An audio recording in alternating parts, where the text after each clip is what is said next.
Hello guys. तो आज का हमारा टॉपिक है एटॉमिक स्ट्रक्चर।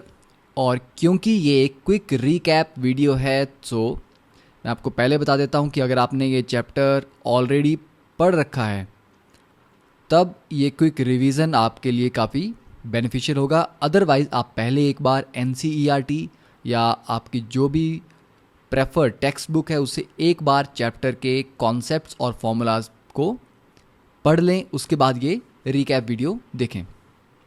देखिए, एटॉमिक स्ट्रक्चर की इम्पॉर्टेंस की अगर बात करें तो आई थिंक आप सभी जानते हैं कि जब तक हम स्ट्रक्चर ऑफ एटम को नहीं समझेंगे हम एटम की प्रॉपर्टीज़ या एलिमेंट्स की प्रॉपर्टीज़ को डिफाइन नहीं कर सकते।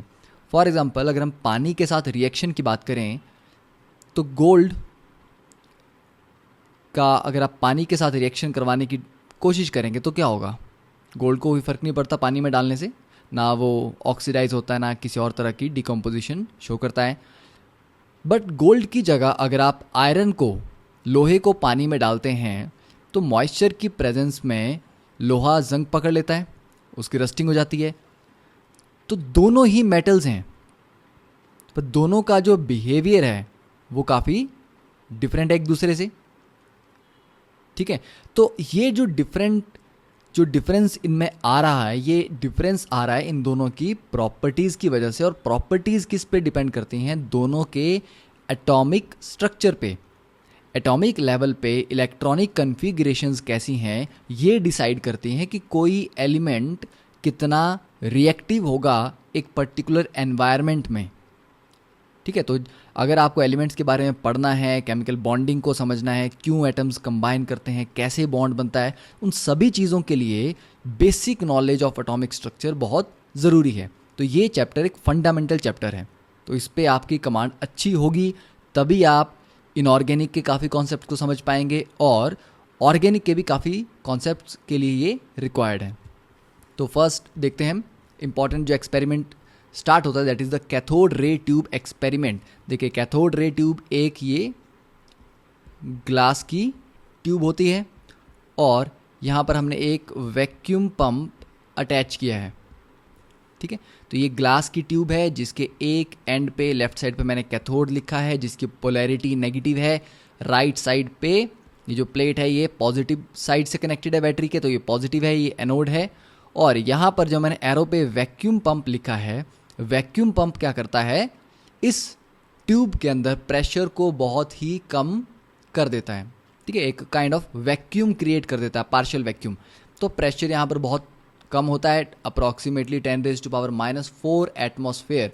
और वोल्टेज जो हम अप्लाई कर रहे हैं ये बहुत हाई वोल्टेज है। तो आपको क्या याद रखना है, कैथोड रे ट्यूब में क्या कॉम्बिनेशन रहता है? Very high voltage and very low pressure.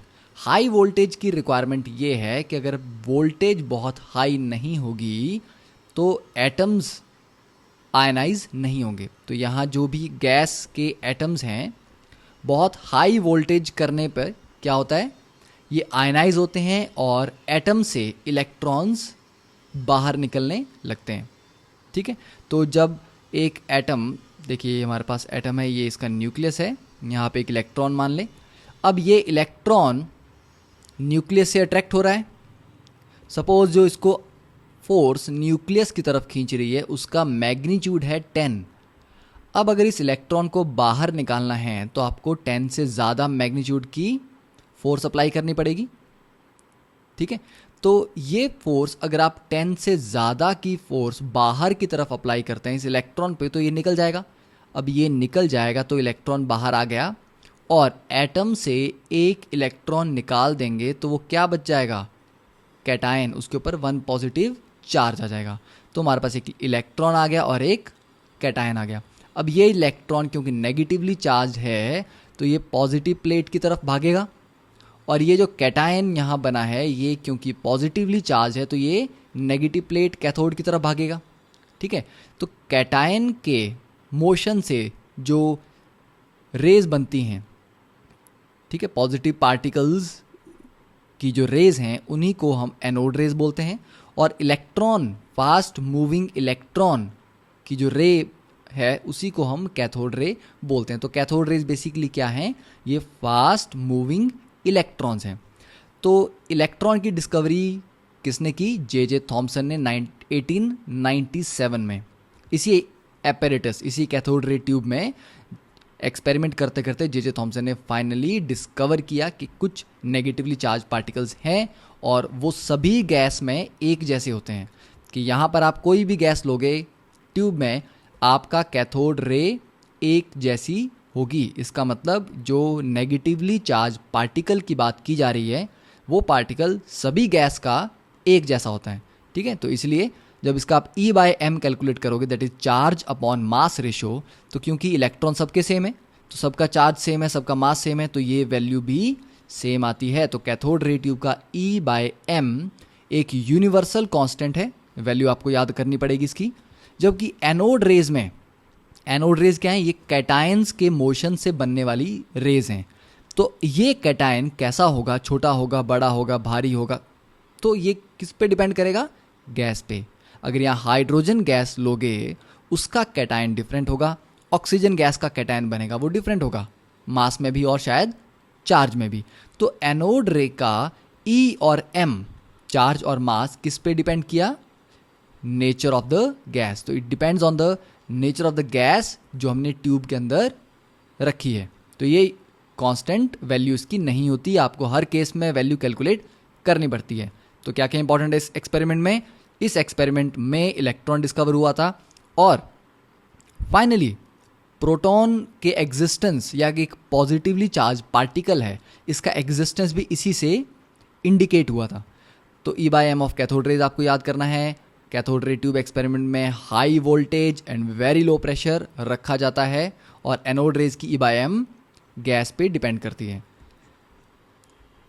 Next point देखिए, the existence of positively charge particles in an atom was shown by Goldstein in 1886 के एटम के अंदर एक पॉजिटिवली चार्ज पार्टिकल भी है।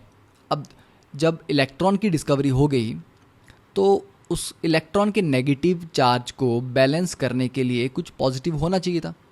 तो ये कोई पॉजिटिव पार्टिकल होगा, ये गोल्डस्टीन ने पहले ही इस तरह का एक इंडिकेशन दी थी।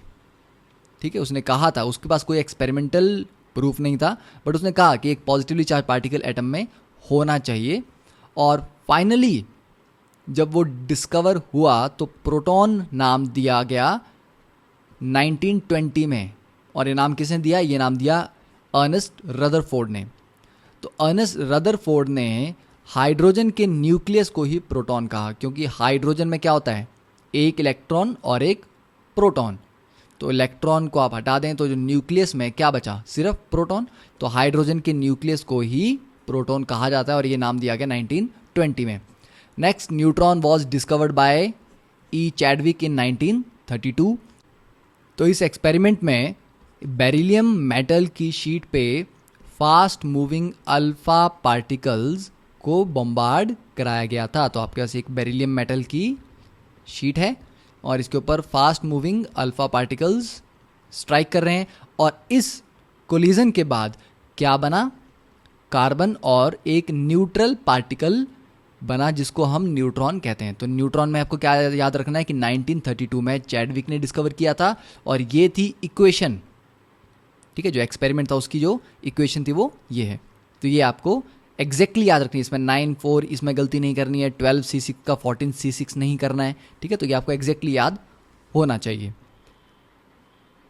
नेक्स्ट, डिफरेंट पार्टिकल्स के सिंबल्स, मास और चार्ज। तो इलेक्ट्रॉन को हम बीटा भी लिखते हैं क्योंकि बीटा रेज का मतलब है fast moving electrons, cathode rays का मतलब भी वही होता है। और इसको E0-1 -1 का मतलब है कि चार्ज इसका -1 है। ठीक है, तो यहाँ पर अगर हम मास की बात करें तो मास इज 9.1 × 10⁻31 किलोग्राम या 0.000548 AMU एटॉमिक मास यूनिट। और चार्ज इसके ऊपर 1 यूनिट नेगेटिव चार्ज होता है, दैट इज -1.602 × 10⁻19 कूलम्स या -4.803 × 10⁻10 इलेक्ट्रोस्टैटिक यूनिट्स। वैसे प्रोटॉन के लिए सिंबल्स मास चार्ज, न्यूट्रॉन के लिए सिंबल मास चार्ज इज 0। तो न्यूट्रॉन में देखना है कि न्यूट्रॉन प्रोटॉन से थोड़ा सा हैवी होता है प्रोटॉन इज़ 1.00757 AMU, जबकि न्यूट्रॉन इज़ 1.00893 AMU। तो छोटी मोटी कैलकुलेशन के लिए हम मान सकते हैं कि न्यूट्रॉन और प्रोटॉन का मास अप्रॉक्सीमेटली सेम है, but otherwise neutron is heavier than proton. और 1 AMU की value is 1.66 into 10⁻⁻27 kilogram. Next is the Thomson's plum pudding model. तो थॉमसन के प्लम पुडिंग मॉडल में उसने क्या कहा, तब इलेक्ट्रॉन डिस्कवर उसने कर लिया था। तो इलेक्ट्रॉन डिस्कवर करने के बाद उसने कहा कि एक एटम जो कि इलेक्ट्रिकली न्यूट्रल है, ठीक है, एटम कैसा है, इलेक्ट्रिकली तो न्यूट्रल होता है, और इलेक्ट्रॉन्स की डिस्कवरी कर ली गई थी। तो अगर इसके अंदर इलेक्ट्रॉन्स हैं तो साथ में पॉजिटिव चार्ज भी होना चाहिए, पर तब तक पॉजिटिव चार्ज कोई पार्टिकल ऐसा नहीं मिला था। तो उसने कहा कि ठीक है, मान लेते हैं कि पॉजिटिव चार्ज इसमें यूनिफॉर्मली फैला हुआ है, तो पूरे एटम पे यूनिफॉर्म पॉजिटिव चार्ज है, और इलेक्ट्रॉन्स कहाँ हैं, इलेक्ट्रॉन्स बीच में उसमें लगे हुए हैं। तो आप ऐसा मान सकते हैं कि जैसे आपके पास एक वाटरमेलन है, तरबूज है, तो उसका जो रेड पार्ट है, रेड को आप पॉजिटिव चार्ज मानिए। तो पॉजिटिव चार्ज पूरे के पूरे वाटरमेलन में यूनिफॉर्मली फैला हुआ है, बराबर से फैला है, और जो उसमें सीड्स हैं ब्लैक कलर के, वो क्या है, इलेक्ट्रॉन्स हैं। तो इलेक्ट्रॉन बीच बीच में उसमें लगे हुए हैं। तो इसको प्लम पुडिंग मॉडल भी कह सकते हैं, क्योंकि पुडिंग में जिस तरह से प्लम्स लगे होते हैं, या इसको वाटरमेलन मॉडल भी बोलते हैं, ठीक है। तो नेगेटिव चार्ज पार्टिकल डिस्कवर था, इसलिए उसके बारे में उसने बात की। पॉजिटिव चार्ज के बारे में ज़्यादा आइडिया नहीं था, बट क्योंकि एक एटम न्यूट्रल होना चाहिए तो पॉजिटिव चार्ज का होना ज़रूरी था, तो उसने बोला पॉजिटिव चार्ज यूनिफॉर्मली डिस्ट्रीब्यूटेड है। तो this was the Thomson plum pudding model. अब इसके बेनिफिट्स क्या थे कि उसने एटम की न्यूट्रलिटी को तो एक्सप्लेन कर दिया कि एटम क्यों न्यूट्रल है, बट ये एक स्टैटिक मॉडल है। कैसा मॉडल है, स्टैटिक। स्टैटिक का मतलब है ये इलेक्ट्रॉन्स की मूवमेंट के बारे में बात नहीं करता। ये नहीं बता रहा कि इलेक्ट्रॉन जो यहाँ पर आपने बता रहे हैं वो एक ही जगह पे रहते हैं या वो मूव करते हैं। अगर वो मूव करते हैं तो वो कैसे मूव करते हैं, स्ट्रेट लाइन में है या कोई डिफरेंट पाथ है। तो ये एक स्टैटिक मॉडल है, ठीक है। तो इसके काफ़ी ड्रॉबैक्स थे, बहुत सारी चीज़ों को एक्सप्लेन नहीं कर पाया था, तो इसको हम ज़्यादा डिटेल में कभी भी नहीं पढ़ते हैं। जस्ट एक ये स्टार्टिंग का मॉडल था, फर्स्ट मॉडल जो एटम का प्रपोज किया गया था। Next was the Rutherford scattering experiment. तो रदरफोर्ड का स्कैटरिंग एक्सपेरिमेंट थॉमसन के मॉडल को करेक्ट प्रूव करने के लिए किया गया था, ठीक है। देखिए इस डायग्राम में अगर आप देखें, यहाँ पे जो फर्स्ट लेफ्ट साइड में डायग्राम है, ये है expected results of Thomson's model, कि अगर थॉमसन का मॉडल करेक्ट होता और उसमें इलेक्ट्रॉन इस तरह से लगे होते और पूरा ही एटम पॉजिटिवली चार्ज होता, तो अगर आप अल्फा पार्टिकल्स को हाई स्पीड पे इसके ऊपर स्ट्राइक करवाते तो सभी जगह पॉजिटिव चार्ज थोड़ा थोड़ा थोड़ा है, एक जगह पे ज़्यादा तो नहीं है, ठीक है, थ्रू आउट यूनिफॉर्मली फैला हुआ है। तो सारी की सारी जो पॉजिटिव रेज हैं अल्फा पार्टिकल्स की, वो सीधी निकल जाती ऑलमोस्ट, और अगर वो डिफ्लेक्ट करती तो सभी की डिफ्लेक्शन भी बराबर होती, क्योंकि पॉजिटिव चार्ज तो सभी जगह बराबर है। तो अगर एक को इतनी रिपल्शन मिल रही है तो दूसरे को भी उतनी ही रिपल्शन मिलेगी। तो ये हमारे पास लेफ्ट डायग्राम एक्सपेक्टेड रिजल्ट जो रदरफोर्ड ने सोचा था कि आएंगे, वो ये लेफ्ट डायग्राम में है, और जो एक्चुअल रिजल्ट्स आए वो राइट वाले डायग्राम में है, कि मैक्सिमम पार्टिकल्स सीधे निकल गए, बहुत कम पार्टिकल्स डिफ्लेक्ट हुए, ठीक है, बाय स्मॉल एंगल्स, और बहुत ही ज़्यादा कम पार्टिकल डिफ्लेक्ट हुए, 1 in 20,000, जो ऑलमोस्ट वापस चले गए जिस रास्ते से आए थे, ठीक है। तो एक्सपेरिमेंट का सेटअप आपको पता है। यहाँ पर हमारे पास एक लेड का बॉक्स होता है। लेड क्या करता है, रेडिएशन को एब्जॉर्ब कर लेता है। तो उसमें एक छोटा सा होल होगा, उसी होल से रेडिएशन एक सीधी लाइन में आगे जा रही है। ये सारे अल्फा पार्टिकल्स हैं, और थिन गोल्ड फॉइल है, और इसके चारों तरफ जो ब्लू कलर की शीट आपको दिख रही है, ये क्या है, जिंक सल्फाइड की कोटिंग की गई है चारों तरफ इस शीट पे, ठीक है। तो हमने क्या किया, इसमें यूज़ अल्फ़ा रेज यूज़ की हैं, जिनकी स्पीड अप्रॉक्सीमेटली 16,000 किलोमीटर पर सेकेंड है, तो बहुत फास्ट मूविंग अल्फा पार्टिकल्स हैं। गोल्ड फॉइल की thickness 0.6 into 10⁻⁻6 metre, that is 0.6 micrometre है, बहुत ही ज़्यादा पतला। और इतना पतला मेटल सिर्फ गोल्ड को ही आप बना सकते हैं उसकी हाई मेलेबिलिटी की वजह से। पेनिट्रेशन पावर की अगर हम बात करें अल्फ़ा, बीटा और गामा रेज में, तो अल्फ़ा की पेनिट्रेशन बहुत कम होती है। ठीक है, अल्फ़ा पार्टिकल्स बहुत पतली सी फॉइल को तो पेनिट्रेट कर सकते हैं, पर थोड़ी सी भी मोटी फॉइल होगी तो पेनिट्रेट नहीं कर पाते। बीटा पार्टिकल्स थोड़ी मोटी फॉइल को पेनिट्रेट करते हैं। गामा पार्टिकल्स काफ़ी थिक शीट को भी पेनिट्रेट कर जाते हैं। तो क्योंकि यहाँ पर हम अल्फ़ा पार्टिकल्स यूज़ कर रहे थे, इसलिए थिकनेस कम रखना ज़रूरी था, क्योंकि उनकी पेनिट्रेशन पावर कम होती है। ठीक है, तो अगर हम पहला क्वेश्चन देखें कि गोल्ड फॉइल ही क्यों यूज़ की, एल्यूमिनियम भी तो यूज़ कर सकते थे, सस्ता पड़ता। तो गोल्ड फॉइल का एक बेनिफिट ये है कि ये बहुत ज़्यादा मेलेबल है, इसको आप बहुत थिन बना सकते हो थिन फॉइल में। सेकेंडली, गोल्ड एक नोबल मेटल है, गोल्ड की कोई ऑक्सीडेशन नहीं होती। अगर उसको आप एटमॉस्फेयर में रख दें तो एयर के साथ या और गैसेस के साथ वो रिएक्ट नहीं करता है, तो उसके ऊपर एक एक्स्ट्रा लेयर चढ़ने का कोई चांस नहीं है, तो आपके एक्सपेरिमेंट में एरर आने के चांसेस कम रहते हैं। और गोल्ड का एटॉमिक नंबर भी हाई है, तो उसके सेंटर पे पॉजिटिव चार्ज भी हाई होगा, जिससे आने वाले अल्फ़ा पार्टिकल को अगर रिपल्शन मिलेगी तो वो थोड़ी ज़्यादा मिलेगी। और ऐसा नहीं है कि एक्सपेरिमेंट में सीधा उन्होंने गोल्ड ही यूज़ किया था, उन्होंने बहुत सारे डिफरेंट मेटल्स यूज़ किए। हाँ, बट जो फाइनल बेस्ट रिजल्ट्स जिसमें आए वो गोल्ड फॉइल के साथ था। ठीक है, जिंक सल्फाइड क्या करता है, अब ये अल्फ़ा पार्टिकल डिफ्लेक्ट होके जहाँ भी जाएंगे आपको तो दिखाई नहीं देंगे कहाँ गए। तो जब इस जिंक सल्फाइड कोटिंग पे वो स्ट्राइक करते हैं तो वहाँ एक छोटा सा स्पार्क बनता है, उससे आपको पता लगता है कि ये अल्फ़ा पार्टिकल जो सीधे जा रहे थे ये डिफ्लेक्ट होके कहाँ स्ट्राइक किए हैं, तो आप एंगल ऑफ डेविएशन कैलकुलेट कर पाते हो। और अल्फ़ा पार्टिकल क्यों यूज़ किए, क्योंकि अल्फ़ा पार्टिकल पॉजिटिवली चार्ज हैं, और पॉजिटिव न्यूक्लियस, या चलिए न्यूक्लियस का कॉन्सेप्ट अभी नहीं आया, तो एटम पे पॉजिटिव चार्ज है, तो उस पॉजिटिव को अल्फ़ा पार्टिकल्स ही रिपेल कर सकते हैं। और अल्फ़ा पार्टिकल्स बहुत हैवी होते हैं। आप अगर बीटा रेज यूज़ करते हैं, beta rays are basically electron बहुत लाइट वेट होता है, उसमें आप एक्यूरेटली मेज़र नहीं कर पाते कुछ भी। ठीक है, तो अल्फ़ा पार्टिकल हैवी हैं, काफ़ी हैवी हैं इलेक्ट्रॉन के कंपैरिजन में, पेनिट्रेशन पावर कम है। ठीक है, तो ऑब्जर्वेशन जो होंगी आपके एक्सपेरिमेंट की वो बेटर आएंगी अल्फ़ा पार्टिकल्स के साथ। रेडियस की बात करें, रेडियस ऑफ एटम न्यूक्लियस के रेडियस से 10⁵ टाइम्स बड़ा होता है। तो अगर रेडियस 10⁵ टाइम्स बड़ा है तो वॉल्यूम क्या होगी, 10⁻15 टाइम्स, बिकॉज वॉल्यूम क्या होती है 4/3 पाई आर क्यूब।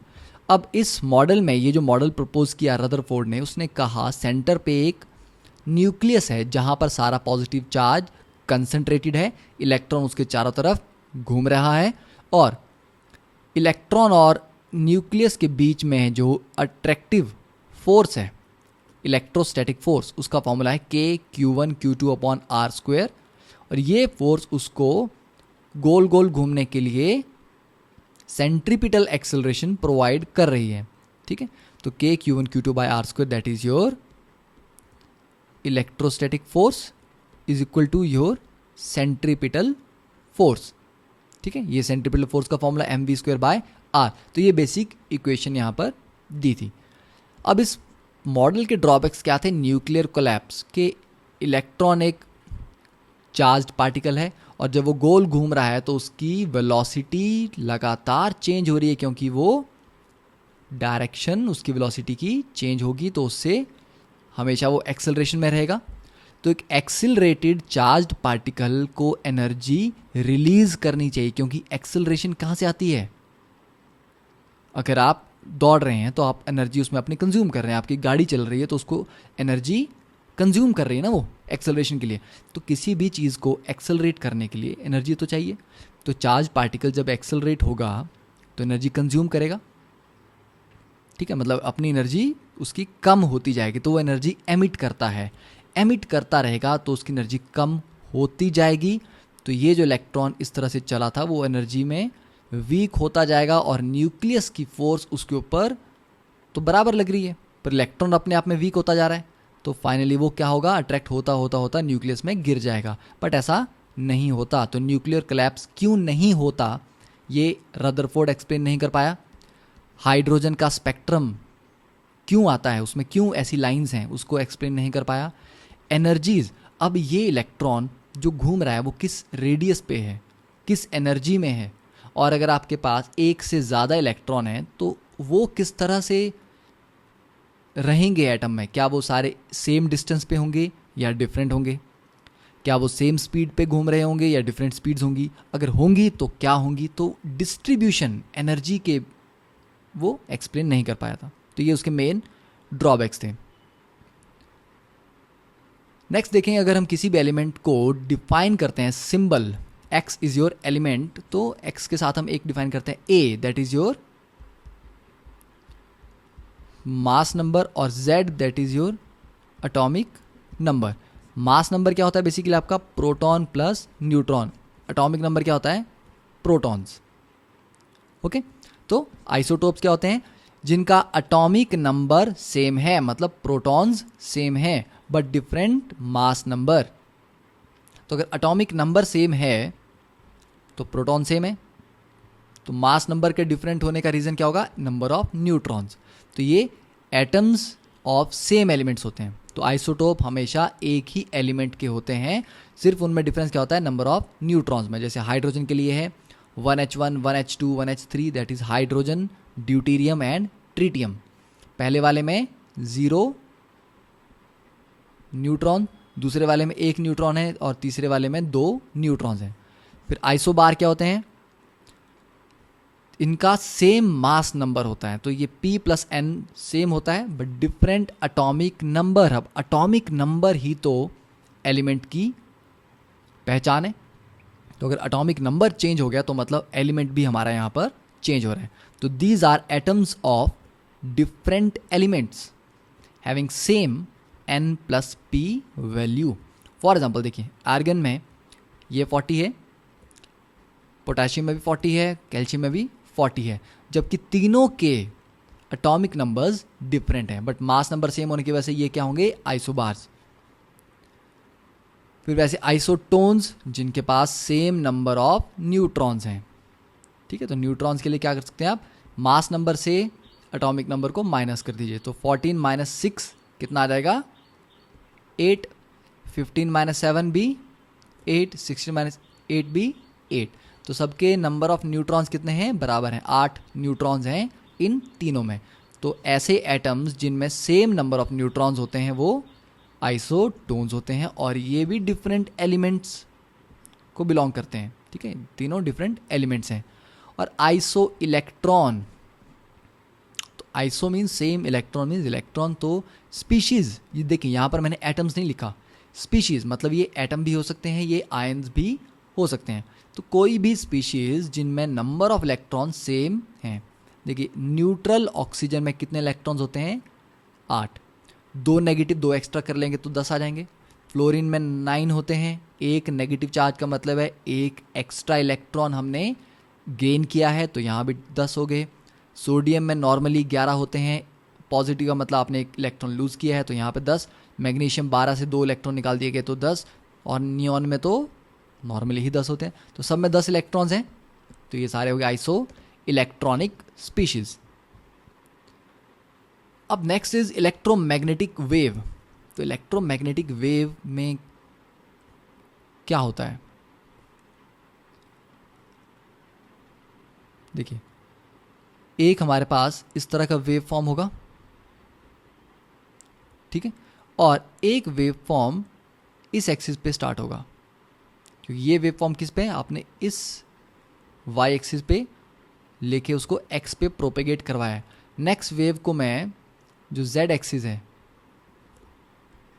उससे स्टार्ट कर रहा हूँ, तो ये यहाँ से स्टार्ट होगा और ये इस तरह से प्रोपेगेट करेगा। तो देखिए ये यहाँ से स्टार्ट होके, सॉरी इसमें थोड़ी सी मिस्टेक, दैट इज़ ये हम इस तरह से स्टार्ट करेंगे। यस, तो यहाँ से वेव स्टार्ट हुई टॉप पॉइंट से, और यहाँ पर दोनों वेव्स इतना पार्ट कवर करके एक ही पॉइंट पे मिल रही हैं। इसका मतलब हुआ कि दोनों की वेवलेंथ, दोनों की फ्रीक्वेंसी, दोनों के एम्पलीट्यूड सेम है। ठीक है, तो हमारे पास दो वेव्स होती हैं। एक वेव को हम इलेक्ट्रिक कंपोनेंट बोलते हैं, एक को हम मैग्नेटिक कंपोनेंट बोलते हैं। तो दोनों कंपोनेंट्स की फ्रीक्वेंसी, वेवलेंथ, एम्पलीट्यूड सेम होता है, बट दोनों क्या होती हैं, म्यूचुअली परपेंडिकुलर। ठीक है, तो इलेक्ट्रोमैग्नेटिक वेव का नाम कहाँ से आया, क्योंकि इसके दो कंपोनेंट होते हैं, एक इलेक्ट्रिक कंपोनेंट और एक मैग्नेटिक कंपोनेंट। ये स्पीड ऑफ लाइट से ट्रेवल करती हैं। फॉर्मूला है c is equal to nu lambda. Nu is frequency, lambda is wavelength, और c is speed of light, that is 3 × 10⁸ metre पर सेकेंड।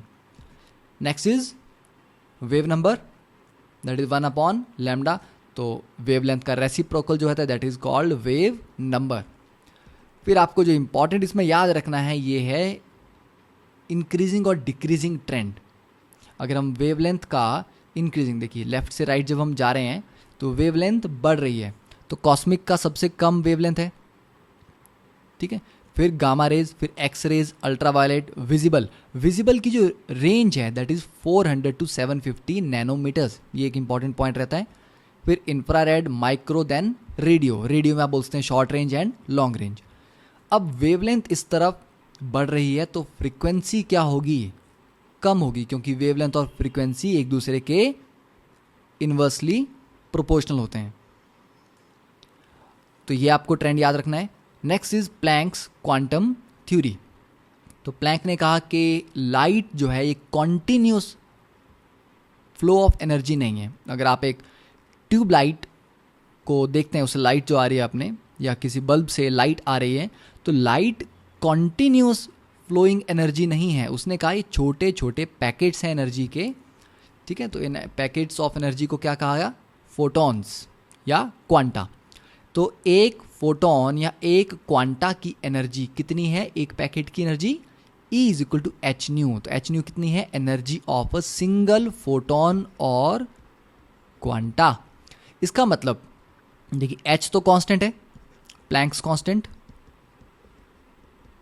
ठीक है, तो अगर न्यू चेंज हो जाएगा, फ्रीक्वेंसी चेंज हो जाएगी रेडिएशन की, तो दो अलग अलग रेज की फ्रीक्वेंसी डिफरेंट होगी, तो दोनों के फोटोन की एनर्जी भी डिफरेंट होगी। इसका मतलब ऐसा नहीं सोचना है आपने कि सारी की सारी रेज के फोटोन एक जैसे होते हैं।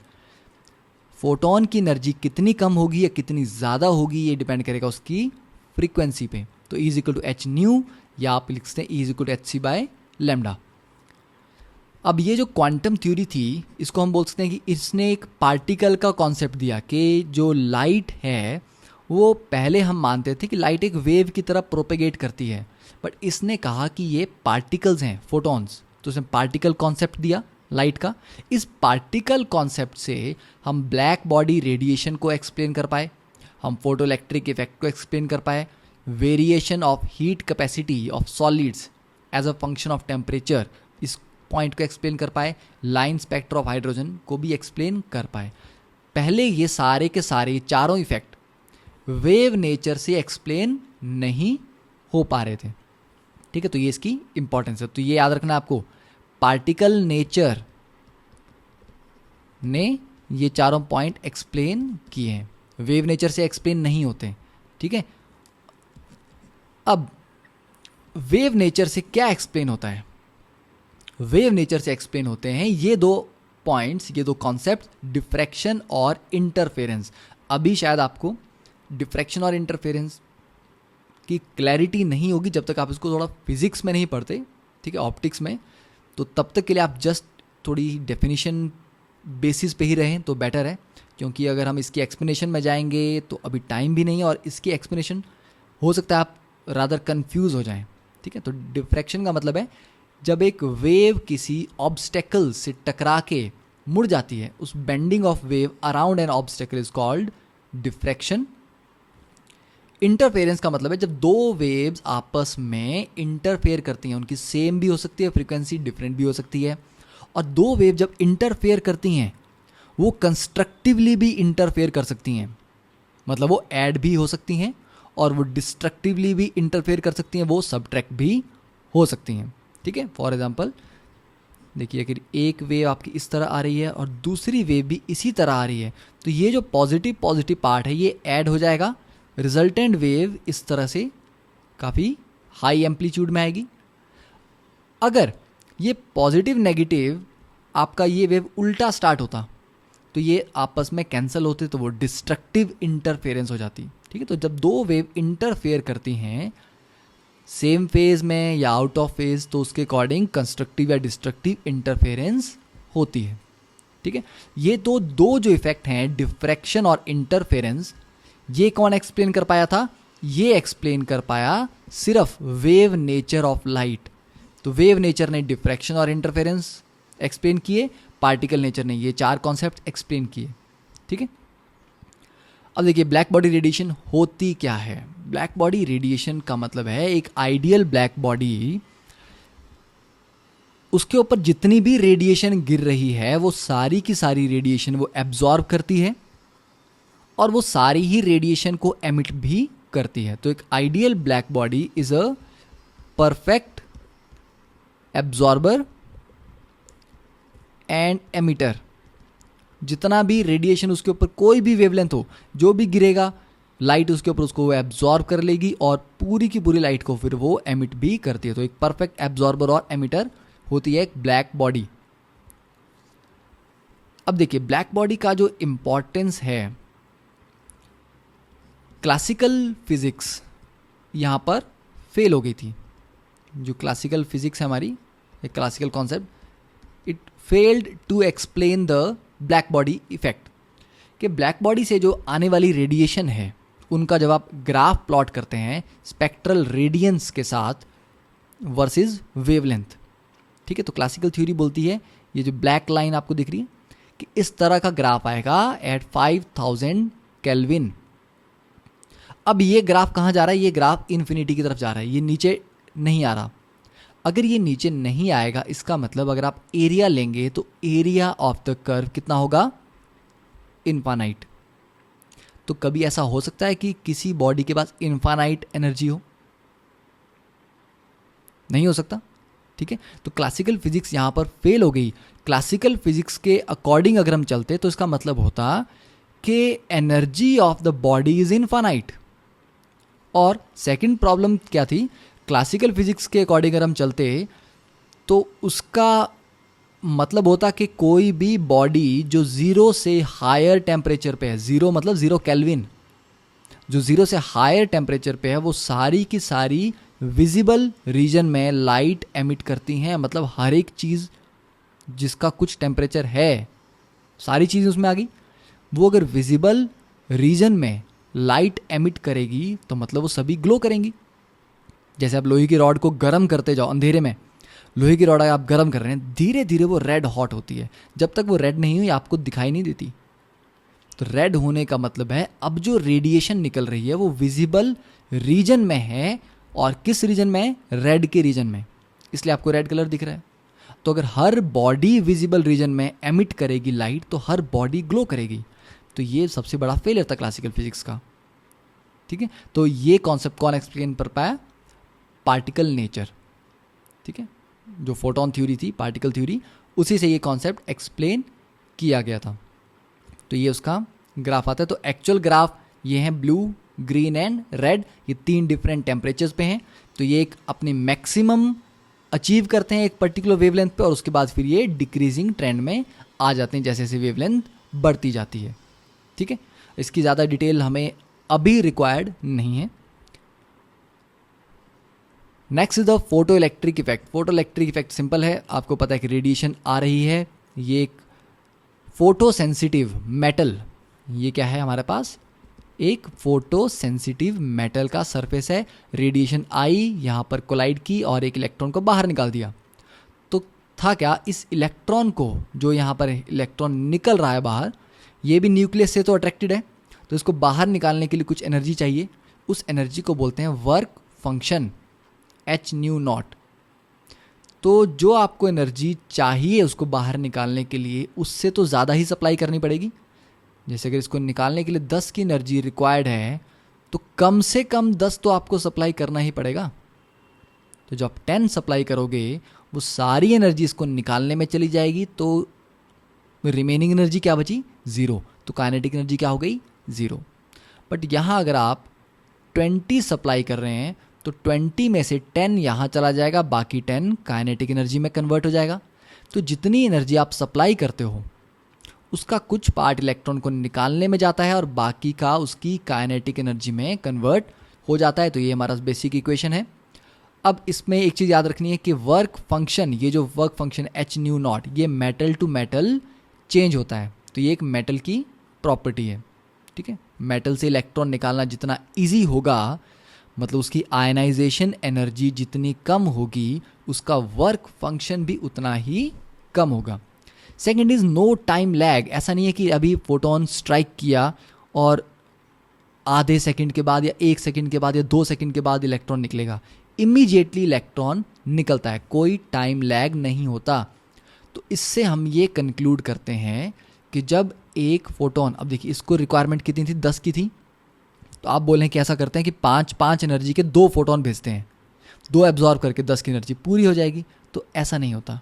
क्यों? क्योंकि अगर एक फोटोन एब्जॉर्ब होगा फिर वो दूसरे का वेट करेगा तो वहाँ पर टाइम लैग आ जाएगा, और लैग नहीं होता, ठीक है। तो single photon is absorbed bye an electron. एक ही फोटोन एब्जॉर्ब करेगा, अगर उसकी सफिशिएंट एनर्जी है तो एब्जॉर्ब करेगा, नहीं है तो एब्जॉर्ब नहीं करेगा, ठीक है। तो ये आपके पास सेटअप है। ये एमिटर प्लेट है, मतलब हमारे पास जो मेटल की शीट है वो है, लाइट इसके ऊपर गिर रही है, यहाँ से इलेक्ट्रॉन निकल रहा है बाहर की तरफ, और ये कलेक्टर है, कलेक्टर प्लेट, ठीक है। अब ये पॉजिटिवली चार्ज है, ये नेगेटिवली चार्ज है, तो इलेक्ट्रॉन इस तरह से आके सर्किट में ट्रैवल करेगा, सर्किट कंप्लीट होगा, सर्किट में करंट आएगा, करंट को आप इस एमीटर से मेज़र कर सकते हैं। ज़्यादा इलेक्ट्रॉन्स निकलेंगे तो ज़्यादा करंट बनेगा, ठीक है। तो electrons are emitted with the range of kinetic energy. तो फिक्स्ड काइनेटिक एनर्जी नहीं होती, रेंज ऑफ काइनेटिक एनर्जी, क्योंकि जो आप लाइट डाल रहे हो वो लाइट हो सकता है मोनोक्रोमेटिक हो, ठीक है, मतलब सिंगल वेवलेंथ की हो, बट हो सकता है वो मोनोक्रोमेटिक ना भी हो, मल्टीपल वेवलेंथ आ रही हों। तो मल्टीपल वेवलेंथ होंगी तो सबके अलग अलग फोटॉन्स होंगे, सबकी अलग अलग एनर्जीज होंगी। तो कोई इलेक्ट्रॉन किसी फोटोन से निकलेगा, कोई किसी से निकलेगा, तो रेंज ऑफ काइनेटिक एनर्जी मिलेंगी। और भी इसके रीजंस हैं कि रेंज ऑफ काइनेटिक एनर्जी क्यों आता है। तो अभी आप याद रखिए कि इलेक्ट्रॉन जो निकलते हैं उनकी रेंज ऑफ काइनेटिक एनर्जी होती है, कोई हाई स्पीड पे जा रहे हैं, कोई थोड़े स्लो हैं। सेकेंडली, जो इलेक्ट्रॉन निकले हैं, नंबर ऑफ इलेक्ट्रॉन्स, वो इंटेंसिटी पे डिपेंड करते हैं, ठीक है। तो फोटो करंट किस पे डिपेंड करता है? इंटेंसिटी पे, जबकि काइनेटिक एनर्जी डिपेंड करती है फ्रीक्वेंसी पे। यहाँ अगर मैं न्यू को बढ़ा दूँ तो ये वैल्यू बढ़ जाएगी, ये वैल्यू बढ़ जाएगी, यहाँ तो मुझे फिक्स अमाउंट ही देना है, बाकी का सारा कहाँ जाएगा? काइनेटिक एनर्जी में।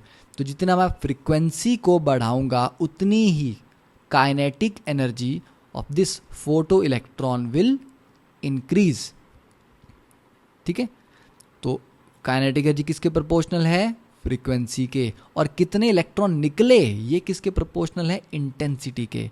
इसको आप ऐसे समझिए, एक रे आई, उसने 1 इलेक्ट्रॉन निकाल दिया, 2 रेज आएंगी तो 2 इलेक्ट्रॉन निकलेंगे, 3 आएंगे तो 3 निकलेंगे, ठीक है। तो ज़्यादा इलेक्ट्रॉन निकालने के लिए तो ज़्यादा रेज चाहिए ना, और कितनी ज़्यादा रेज गिर रही हैं एक सरफेस पे एक पर्टिकुलर टाइम में, उसी को इंटेंसिटी बोलते हैं। अगर इस सरफेस पे एक पर्टिकुलर टाइम में 2 रेज गिरती हैं और एक और सरफेस पे उसी टाइम में 4 रेज गिरती हैं, तो यहाँ पर जो इंटेंसिटी है वो डबल है यहाँ से।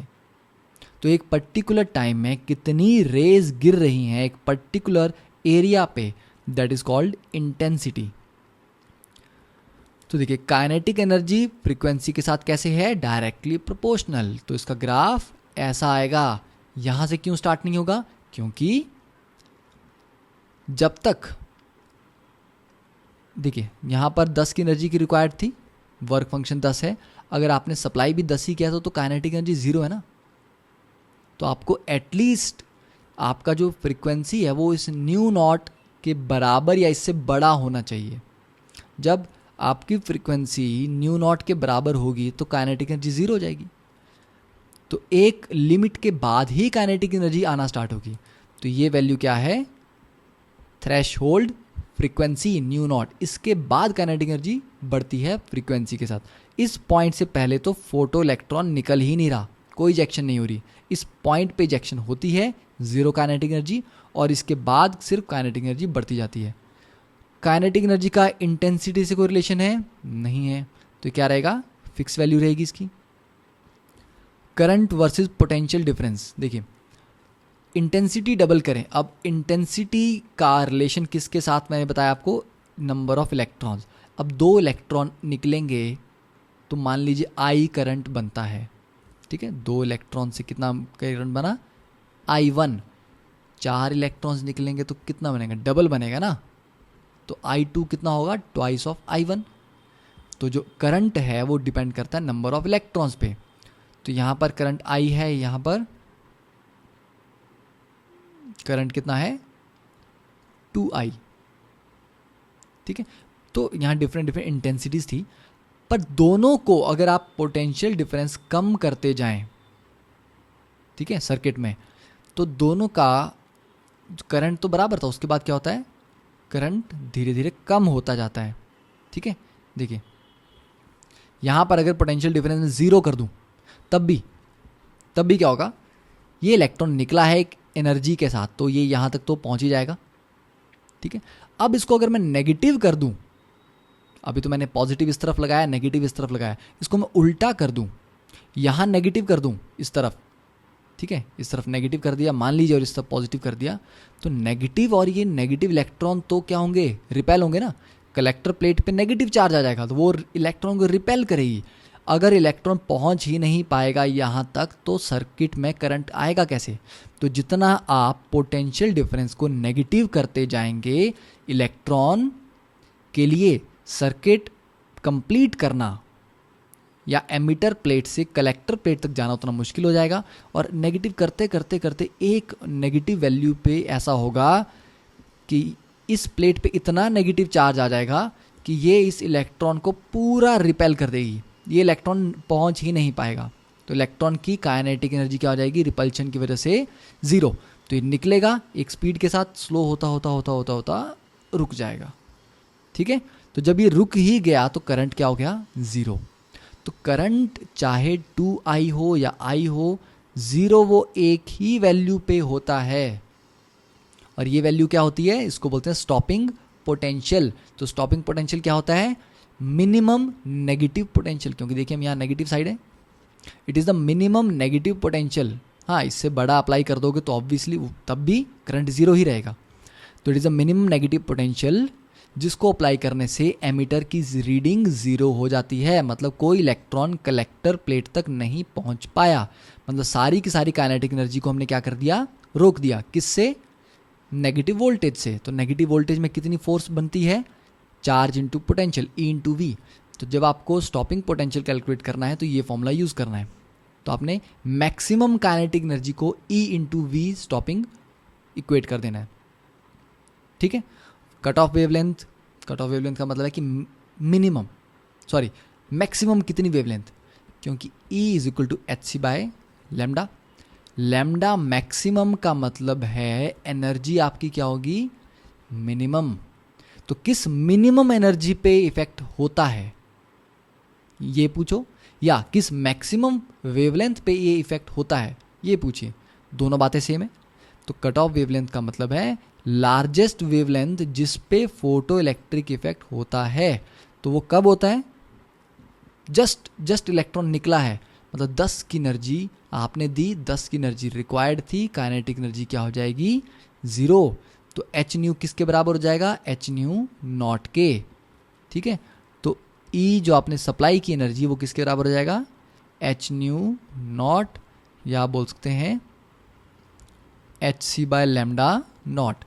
तो ये जो आपने एनर्जी सप्लाई की ये किसके बराबर था, वर्क फंक्शन के बराबर। तो लैम्डा नॉट कितना आ गया, h C by work function, okay. So यहाँ पर क्या है, lambda c is equal to H nu by work function, तो ये गलत है यहाँ पे, it is H C by work function, because h nu का वैल्यू भी एनर्जी है, वर्क की वैल्यू भी एनर्जी है, दोनों कैंसिल हो जाएंगे तो कुछ भी नहीं बचेगा, ठीक है। तो it is H C by work function. तो स्टॉपिंग पोटेंशियल हमने पढ़ लिया।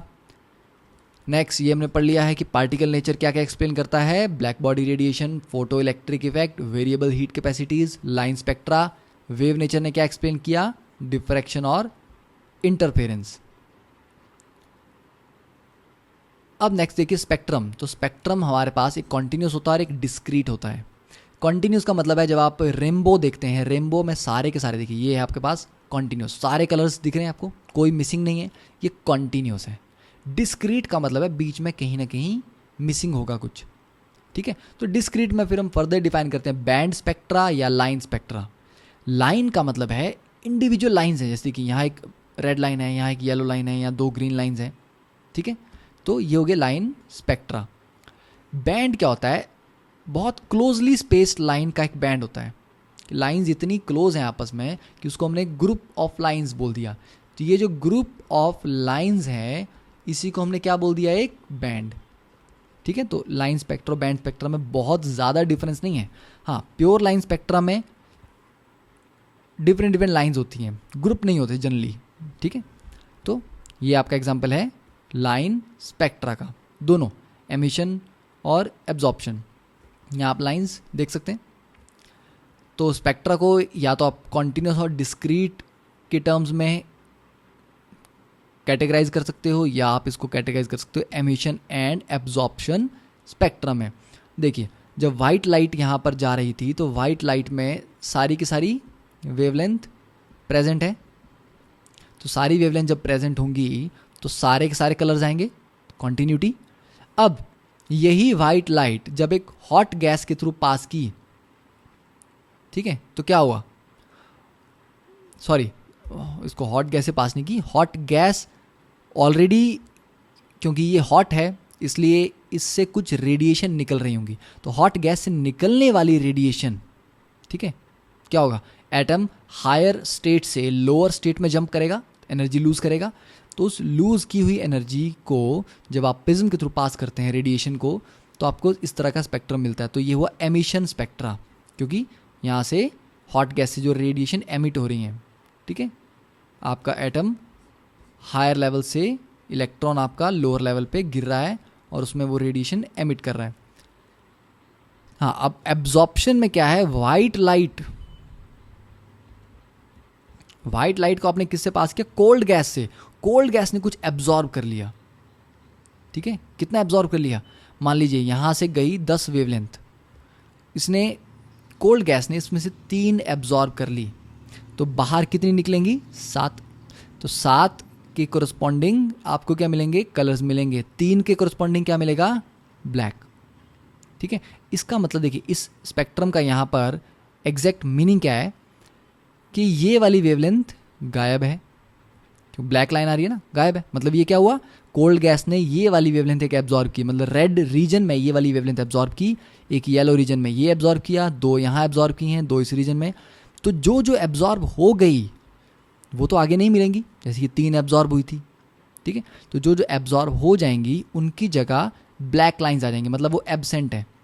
और ये जो एब्जॉर्ब हुई थी ये बाद में फिर एमिट होती हैं, ठीक है। तो जहाँ पर ब्लैक था बाद में फिर वहीं पे कलर्स आएंगे और बाकी क्या रहेगा, ऑलमोस्ट ब्लैक, ठीक है। ये यहाँ पर बीच में कलर एक्चुअली नहीं है, ये एक्चुअली ब्लैक है, जस्ट दिखाने के लिए, शो करने के लिए इस तरह से बनाया गया है, ठीक है।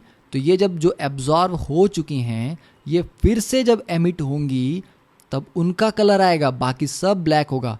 तो एमिशन और एब्जॉर्प्शन स्पेक्ट्रा एक दूसरे के क्या होते हैं, नेगेटिव्स, ठीक है। तो ये आपको याद रखना है। Next is Bohr model. तो बोहर मॉडल के फॉर्मूलाज इंपॉर्टेंट है, mvr is equal to nh/2 pi, that is quantization of angular momentum. Second, क्योंकि रदरफोर्ड मॉडल में जो सेंट्रीपिटल एक्सेलरेशन थी, सेंट्रीपिटल फोर्स, वो किससे मिल रही थी, इलेक्ट्रोस्टैटिक फोर्स से। तो ये फॉर्मूला लगेगा mv²/r इज इक्वल टू के ZE²/r²। ठीक है, अभी ZE² कैसे आया, क्योंकि न्यूक्लियस पे कितना चार्ज है, Z प्रोटॉन्स हैं, एक प्रोटॉन पे E चार्ज है, तो Z पे कितना होगा ZE, और जिस इलेक्ट्रॉन को वो अट्रैक्ट कर रहा है उस पे चार्ज कितना है E, तो बन गया ZE²। ठीक है, तो ये Q1 और ये Q2। तो ये दो फॉर्मूलाज को यूज़ करके हम डेरिवेशन करते हैं। तो रेडियस का फॉर्मूला आता है, radius of nth orbit is n²h² upon 4π² mk/ZE²। ठीक है, k इज़ 1/4πε0। और इसको सॉल्व करने पे आता है ये 0.529 n² अपॉन z एंगस्ट्रॉम, और 0.529 एंगस्ट्रॉम को ही क्या लिखते हैं हम, बोहर्स रेडियस, क्योंकि जब n की वैल्यू 1 होगी तो वो क्या होगा, रेडियस ऑफ फर्स्ट ऑर्बिट। तो हाइड्रोजन के फर्स्ट ऑर्बिट में z भी 1 हो जाएगा, n भी 1 हो जाएगा, तो क्या बचेगा सिर्फ a। तो R1 for hydrogen is actually a0 angstrom. ठीक है, इसी को बोहर ऑर्बिट या बोहर रेडियस बोलते हैं। वेलोसिटी का फॉर्मूला है 2πZE² अपॉन NH। तो ये आ गया 2.18 into 10⁻⁶ Z upon n metre पर सेकेंड। फॉर्मूलाज आपको याद करने हैं, कॉम्पिटिटिव एग्जाम्स में कई बार डायरेक्टली एनर्जी का फॉर्मूला पूछा गया है, तो आपको ये पता होना चाहिए कि ये कौन कौन से फैक्टर्स आए हैं, उसके लिए आपको डेरिवेशन की प्रैक्टिस करनी पड़ेगी। तो रेडियस का, वेलोसिटी का, फिर टोटल एनर्जी याद रखिए, ये फॉर्मूला किसका है, टोटल एनर्जी। तो energy of nth orbit is -2π² me4k² upon h² into z² upon n², जिसको सॉल्व करने पे दो फॉर्मूलाज निकलते हैं। One is -13.6 z² upon n² electron volt per atom, units important है, जूल्स पर एटम पूछा हो तो ये फॉर्मूला अप्लाई नहीं करना है। तो क्या करना है, -2.18 into 10⁻18 z² upon n² joule पर एटम। ठीक है, तो आप दोनों यूनिट्स में आंसर दे सकते हैं। अब देखें कि रेडियस n के साथ कैसे डिपेंड करता है, directly proportional to n², velocity inversely proportional to n। तो जो टाइम पीरियड है वो क्या होता है, सर्कमफेरेंस। ठीक है, नॉट सर्कमफेरेंस, हाँ, वेलोसिटी क्या होती है, velocity is distance upon time. तो डिस्टेंस जो हम ट्रैवल करेंगे that will be equal to circumference upon time. तो टाइम यहाँ से कितना आ जाएगा, 2πr बाय वेलोसिटी। अब 2π तो कांस्टेंट है, तो ये r अपॉन v आया, तो r n² के प्रोपोर्शनल है, v इन्वर्सली प्रोपोर्शनल है, तो टाइम पीरियड n³ के प्रोपोर्शनल आ जाएगा। तो क्वेश्चन कैसे डिज़ाइन होता है, एक इलेक्ट्रॉन अगर सेकंड ऑर्बिट में घूम रहा है और थर्ड ऑर्बिट में घूम रहा है, तो टाइम पीरियड, एक चक्कर लगाने के लिए टाइम पीरियड की रेशियो क्या होगी। तो देखिए, time period in second orbit किसके प्रोपोर्शनल होगा, 2³ के। टाइम पीरियड थर्ड ऑर्बिट में घूमने का टाइम 3³ के। तो आ गया, आपका आंसर आ गया। तो टाइम पीरियड ऑफ एक पूरा सर्कल कंप्लीट करना, एक ऑर्बिट कंप्लीट करना, इट्स प्रोपोर्शनल टू n³। अब यहाँ पर मैंने क्यों इसको मेंशन किया कि ये टोटल एनर्जी है। देखिए, total energy is kinetic energy plus potential energy, और जो फॉर्मूला आप यूज़ करते हो वो टोटल एनर्जी का है। तो कभी कभी ट्रिक क्वेश्चन आता है जहाँ पर आपसे एनर्जी नहीं पूछी जाती, वो पूछते हैं पोटेंशियल एनर्जी क्या है। अब याद रखिए, जो पोटेंशियल एनर्जी है ये टोटल एनर्जी का भी डबल होता है, साइन सेम है पर वैल्यू डबल है। ठीक है, तो पोटेंशियल एनर्जी टोटल एनर्जी के 2 टाइम्स होती है, काइनेटिक एनर्जी के भी 2 टाइम्स होती है, बट नेगेटिव होती है, क्योंकि काइनेटिक एनर्जी कभी भी नेगेटिव नहीं होती, वो हमेशा पॉजिटिव होगी। और पोटेंशियल एनर्जी और टोटल एनर्जी दोनों ही नेगेटिव होते हैं। ठीक है, तो टोटल एनर्जी और काइनेटिक एनर्जी आपस में बराबर हैं, साइन ऑपोजिट हैं। और पोटेंशियल एनर्जी और टोटल एनर्जी क्या है, साइन सेम है, but potential energy is double of total energy. तो ये याद रखना है कि जब भी क्वेश्चन में पूछा गया है टोटल एनर्जी पूछिए तो डायरेक्टली इस फॉर्मूला को यूज़ करके आंसर निकाल दीजिए। पोटेंशियल एनर्जी पूछी है तो उस आंसर का डबल कर दीजिए। इन्फिनिटी पे जाने पे पोटेंशियल एनर्जी 0 हो जाती है, टोटल एनर्जी 0 हो जाती है, काइनेटिक एनर्जी 0 हो जाती है। ठीक है, तो ये सारे फॉर्मूलाज हो गए इंपॉर्टेंट। अब देखिए इस तरह का डायग्राम जब बनाया जाता है हाइड्रोजन एटम के लिए, n इज इक्वल टू 1 पे रेडियस कितना होगा a नॉट, हाइड्रोजन की बात कर रहे हैं तो z ऑलरेडी 1 है, n जब 2 है तो रेडियस कितना हो गया 4a नॉट, 3 पे 9a नॉट, 4 पे 16a नॉट, 1 पे एनर्जी कितनी आती है -13.6 इलेक्ट्रॉन वोल्ट, 2 पे -3.4, 3 पे -1.51, 4 पे -0.85। क्या इसमें दिख रहा है आपको, पहला जो गैप है एनर्जी का ये बड़ा है, अगला गैप छोटा है, अगला गैप और भी छोटा है, अगला गैप और भी छोटा है, इसीलिए ये सेपरेशन ऐसी बनाई गई है, पहली सेपरेशन बड़ी है क्योंकि ये क्या है, ये एनर्जी का ग्राफ है, जैसे ऊपर जा रहे हैं एनर्जी बढ़ रही है, तो फर्स्ट और सेकंड ऑर्बिट के बीच का एनर्जी गैप सबसे बड़ा है, सेकंड और थर्ड के बीच में उससे छोटा, थर्ड फोर्थ का उससे छोटा, फोर्थ फिफ्थ का उससे छोटा, ऐसे करते करते तो जैसे जैसे आप दूर जा रहे हैं कंसेक्यूटिव ऑर्बिट्स का एनर्जी गैप कम होता जा रहा है, रेडियस का बढ़ता जा रहा है। देखो a नॉट से 4a नॉट तो डिफरेंस कितना आया 3a नॉट, 2 और 3 के बीच में डिफरेंस कितना आया 9 - 4 5a नॉट, 3 और 4 के बीच में कितना आया 7a नॉट। तो रेडियस बड़ा होता जा रहा है बट एनर्जी कम होती जा रही है। ठीक है, तो आपका जो न्यूक्लियस है ये फर्स्ट ऑर्बिट, ये सेकंड ऑर्बिट, ये थर्ड, ये फोर्थ, तो देखिए रेडियस बड़े होते जा रहे हैं, ये a नॉट है, ये 4a नॉट है, ये 9a नॉट, 16a नॉट। ठीक है, एग्जैक्टली स्केल के अकॉर्डिंग तो नहीं बट आप समझ सकते हैं। बट एनर्जीज कैसे जा रही हैं -13.6, -3.4, -1.51, -0.85, तो एनर्जीज का गैप कम होता जा रहा है बट रेडियस का गैप बढ़ता जा रहा है। ठीक है, तो आयनाइजेशन एनर्जी क्या होती है, ग्राउंड स्टेट से इलेक्ट्रॉन को इन्फिनिटी पे ले जाने के लिए एनर्जी। ठीक है, अब देखिए ग्राउंड स्टेट पे हाइड्रोजन की एनर्जी कितनी है -13.6 इलेक्ट्रॉन वोल्ट, इन्फिनिटी पे एनर्जी कितनी है 0।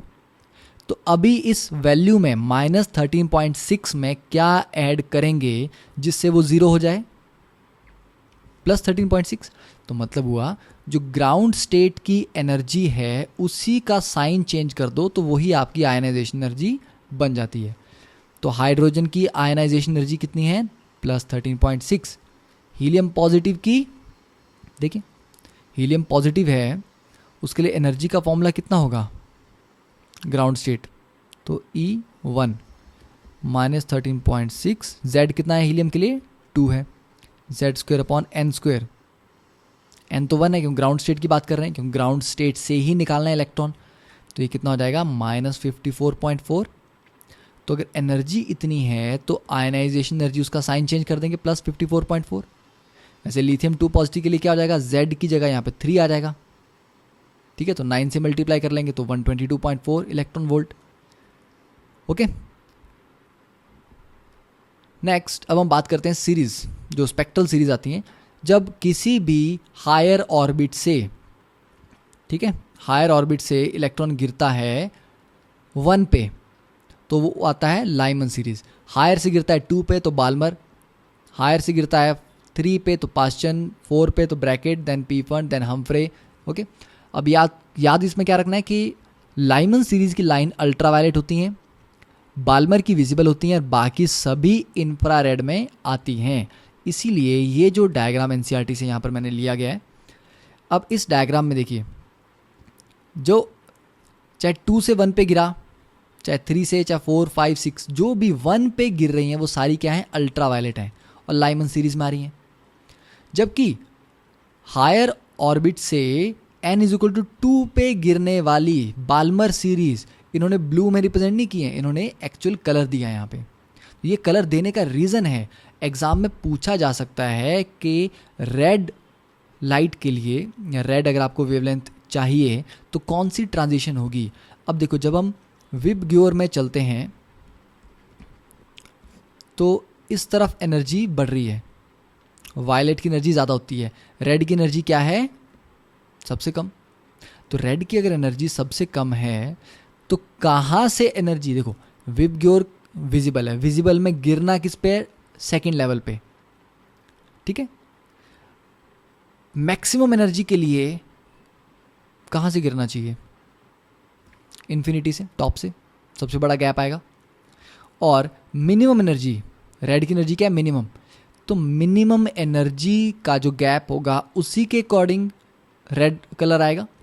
तो 2 का मिनिमम एनर्जी का गैप कौन सा है, 3 के साथ, 3 से 2 पे गिरोगे, इससे छोटा एनर्जी गैप तो नहीं है यहाँ पे कोई, क्योंकि 4 से 2 पे गिरना भी बड़ा गैप है, ठीक है।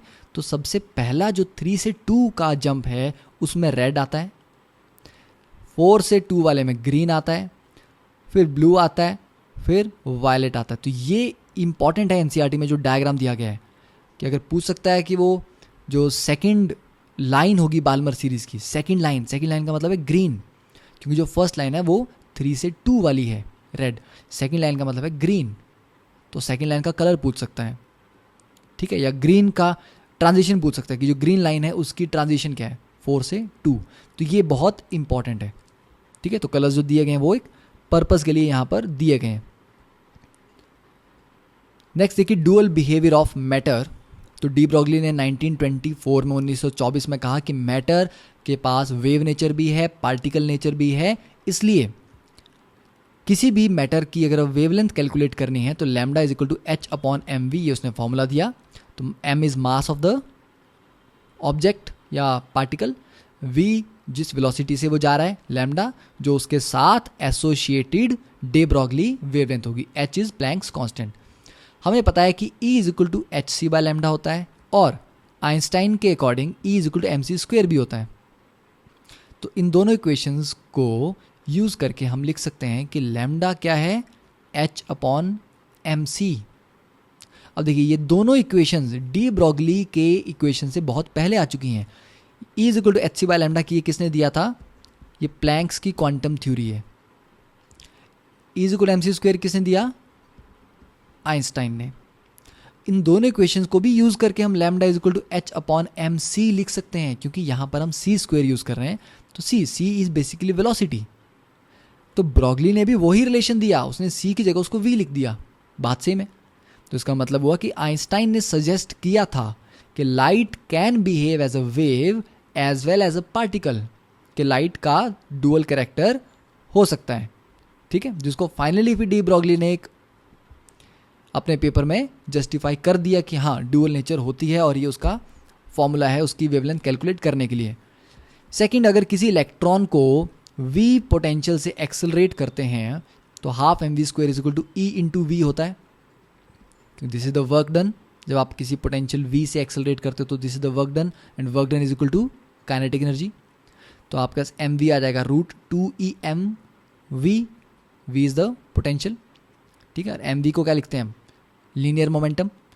तो लैम्डा क्या है, एच अपॉन एम वी, मतलब एच अपॉन पी। तो आपके पास ये आ गया फॉर्मूला, और वैल्यूज़, क्योंकि एच की वैल्यू हमें पता है, इलेक्ट्रॉन का मास हमें पता है, इलेक्ट्रॉन का चार्ज हमें पता है, तो आप बोलते हो कि इलेक्ट्रॉन के लिए lambda is equal to 12.3 divided by root of V, V is the voltage, ठीक है, एंगस्ट्रॉम। तो दैट इज क्लियर। तो इलेक्ट्रॉन के लिए लैम्डा की वैल्यू, और इसके ऊपर आपको क्वेश्चन ऐसा भी आ सकता है कि लैम्डा वोल्टेज के साथ कैसे रिलेटेड है, डायरेक्टली प्रोपोर्शनल है, directly proportional to square root है, inversely proportional to square root है, ठीक है। तो ऐसा क्वेश्चन भी आ सकता है। नेक्स्ट, हाइजेनबर्ग अनसर्टेनिटी प्रिंसिपल 1927 में उसने प्रपोज किया कि किसी भी पार्टिकल की, ठीक है, माइक्रोस्कोपिक लेवल पे, कि आप एक इलेक्ट्रॉन या सब माइक्रोस्कोपिक पार्टिकल्स के लिए साइमल्टेनियसली उनकी पोजीशन और उनका मोमेंटम एक्यूरेटली पता नहीं कर सकते। अगर एक चीज़ आपने एक्यूरेटली पता कर ली तो दूसरी चीज़ में थोड़ा एरर पक्का आ जाएगा, ठीक है। तो ये डेल्टा एक्स हो गया पोजीशन में अनसर्टेनिटी एरर, डेल्टा पी आ गया मोमेंटम में अनसर्टेनिटी। ये हमेशा एच अपॉन 4 पाई से ग्रेटर देन इक्वल टू होना चाहिए। दूसरी इक्वेशन इसी के ऊपर बेस्ड है, यहाँ से ड्राइव भी हो जाती है कि delta E into delta T, that is energy में अनसर्टेनिटी इंटू टाइम में uncertainty, is greater than equal to H upon 4 पाई।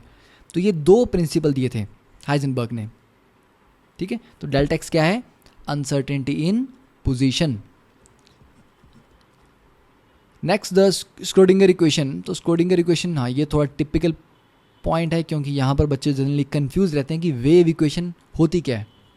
ठीक है, ये एक पूरा मैथमेटिकल कॉन्सेप्ट है, कंप्लीट मैथ है. तो बेसिक इक्वेशन अगर हम देखें तो E psi is equal to H psi. H is a Hamiltonian operator, E is the energy, psi is the wave function. और इसको ऐसे भी लिखते हैं minus h square upon 8 pi square m d square psi x upon d x square plus V x psi x is equal to E Sai x. V is the potential energy जो कि x का function है. Wave function भी यहाँ पर x का function है. Total energy और साई भी यहाँ पर एक्स का फंक्शन, मतलब आप एक्स एक्सिस के लॉन्ग वन डायमेंशनल फॉर्मूला लिख रहे हो. ठीक है, अदरवाइज जैसे साई एक्स पे डिपेंड करेगा वो वाई पे भी डिपेंड करेगा, वो जेड पे भी डिपेंड करेगा. तो ये हम 3D के लिए नहीं लिख रहे, हम ये सिंगल डायमेंशन के लिए इक्वेशन या फॉर्मूला लिख रहे हैं, Schrödinger equation. Sai is called wave function. Wave function एक ऐसा टर्म है जो किसी इलेक्ट्रॉन की सारी जानकारी रखता है कि इलेक्ट्रॉन अभी कहाँ पर है, किस वेलोसिटी में है, किस एनर्जी में है. तो उसकी सारी जो डायनामिकल इन्फॉर्मेशन है वो उसके वेव फंक्शन में छुपी होती है. तो उसके वेव फंक्शन को अगर आप सॉल्व करेंगे तो उस इलेक्ट्रॉन के बारे में आप पूरी जानकारी उससे निकाल सकते हो. ठीक है, तो मैथमेटिकली बोला जाए तो वेव फंक्शन क्या है? It is the amplitude of the wave associated with the motion of a particle at a position located by this. देखो, कोई पार्टिकल एक पर्टिकुलर पोजीशन में होगा स्पेस में जिसके कोऑर्डिनेट होंगे एक्स वाई जेड और टाइम होगा टी. ठीक है, तो उस पोजीशन को हम किससे डिफाइन कर रहे हैं? एक्स वाई जेड और टी से. अब वो पार्टिकल की एक वेव नेचर होगी, उस वेव का जो एम्पलीट्यूड है उसी को वेव फंक्शन बोलते हैं. ठीक है, तो ये क्या है? Amplitude of the wave. उस वेव का एम्पलीट्यूड जो कि पार्टिकल के मोशन के साथ जुड़ी हुई है और वो पार्टिकल कहाँ है? इस पोजीशन पे है. Okay, so wave function is a mathematical function और इसकी कोई फिजिकल वैल्यू या फिजिकल सिग्निफिकेंस नहीं होता. फिजिकल सिग्निफिकेंस होता है इसके स्क्वायर का. ठीक है, तो साई का मॉड लेके आप स्क्वायर करेंगे, इसको कहा जाता है प्रोबेबिलिटी डेंसिटी. प्रोबेबिलिटी नहीं बोलना इसको, इट इज़ प्रोबेबिलिटी डेंसिटी. ठीक है, कि एक यूनिट वॉल्यूम में उस चीज़ को ढूंढने के क्या चांसेस हैं, that is called density. Density हमेशा एक यूनिट वॉल्यूम के लिए डिफाइन होती है. नोड पे इलेक्ट्रॉन कभी नहीं मिलता तो नोड पे साई स्क्वायर हमेशा ज़ीरो होता है. साई स्क्वायर डीवी और इसको इंटीग्रल आपने कर दिया माइनस इन्फिनिटी से प्लस इन्फिनिटी 3 बार, मतलब एक्स वाई जेड तीनों एक्सिस में. ठीक है, या इसकी जगह आप इसको ऐसे लिखते D X D Y D Z. इसका मतलब हुआ साई स्क्वायर क्या है? Probability density. साई स्क्वायर को आपने कहाँ ढूंढा? एक्स एक्सिस में भी ढूंढा माइनस इन्फिनिटी से प्लस इन्फिनिटी, वाई में भी ढूंढा, जेड में भी ढूंढा. तो कोई पार्टिकल किधर भी होगा स्पेस में, कहीं भी होगा, मिल ही जाएगा क्योंकि आपने एक्स एक्सिस पूरी छान दी माइनस इन्फिनिटी से plus infinity, Y axis Z axis. जब तीनों एक्सिस को आपने माइनस इन्फिनिटी से प्लस इन्फिनिटी तक छान दिया तो इलेक्ट्रॉन तो मिलना ही मिलना है. तो उसकी जो प्रोबेबिलिटी है वो 1 हो जाती है. तो साई स्क्वायर था प्रोबेबिलिटी डेंसिटी. जब उसको आप किसी वॉल्यूम या किसी लेंथ या किसी सरफेस से मल्टीप्लाई करते हैं तब प्रोबेबिलिटी डेंसिटी बदल के प्रोबेबिलिटी हो जाती है. ठीक है, अब जो वेव फंक्शन हमारा ऑर्बिटल्स का है उसके 2 कंपोनेंट होते हैं, एक रेडियल कंपोनेंट और एक एंगुलर कंपोनेंट. रेडियल कंपोनेंट सिर्फ 2 क्वांटम नंबर्स n और l पे डिपेंड करता है, that is principal quantum number और एजीमुथल क्वांटम नंबर. इसीलिए ये क्या डिफाइन करता है? Size of the orbital. जबकि एंगुलर फंक्शन जो है वेव फंक्शन का वो किस पे डिपेंड करता है? थीटा और फाई, ये 2 एंगल्स पे. ये डिपेंड करते हैं एजीमुथल क्वांटम नंबर और मैग्नेटिक क्वांटम नंबर पे. क्योंकि ये एंगुलर है, ये डिफाइन करता है शेप ऑफ ऑर्बिटल. ठीक है, तो ऑर्बिटल वेव फंक्शन के 2 कंपोनेंट्स हैं, एक रेडियल कंपोनेंट, एंगुलर कंपोनेंट, इनको मिला के पूरा वेव फंक्शन बनता है। ठीक है, तो रेडियल से डिफाइन होता है साइज, एंगुलर से डिफाइन होता है शेप। ठीक है, फॉर एग्जांपल ये कुछ इक्वेशंस यहाँ पर दी गई हैं। तो NLM देखिए 100 मीन्स 1s, तो ये 1s के लिए वेव फंक्शन है। ठीक है, 2s के लिए वेव फंक्शन है, 2p के लिए वेव फंक्शन है। जैसे p की बात आई, यहाँ पर एंगुलर कंपोनेंट आया, थीटा आ गया। ये क्या है, ये भी 2p है, ये z था, ये x है। यहाँ पर दूसरा कंपोनेंट भी आ गया। तो जब तक आप S में रहोगे, S तो स्फेरिकली सिमेट्रिकल है, उसमें तो कोई डायरेक्शन की बात ही नहीं है। किसी भी डायरेक्शन में जाओगे S एक जैसा है, क्योंकि ये स्फेयर है। तो ये एंगुलर कंपोनेंट इसमें नहीं है, इसलिए S वाले में आपको एंगुलर कंपोनेंट नहीं मिलेगा।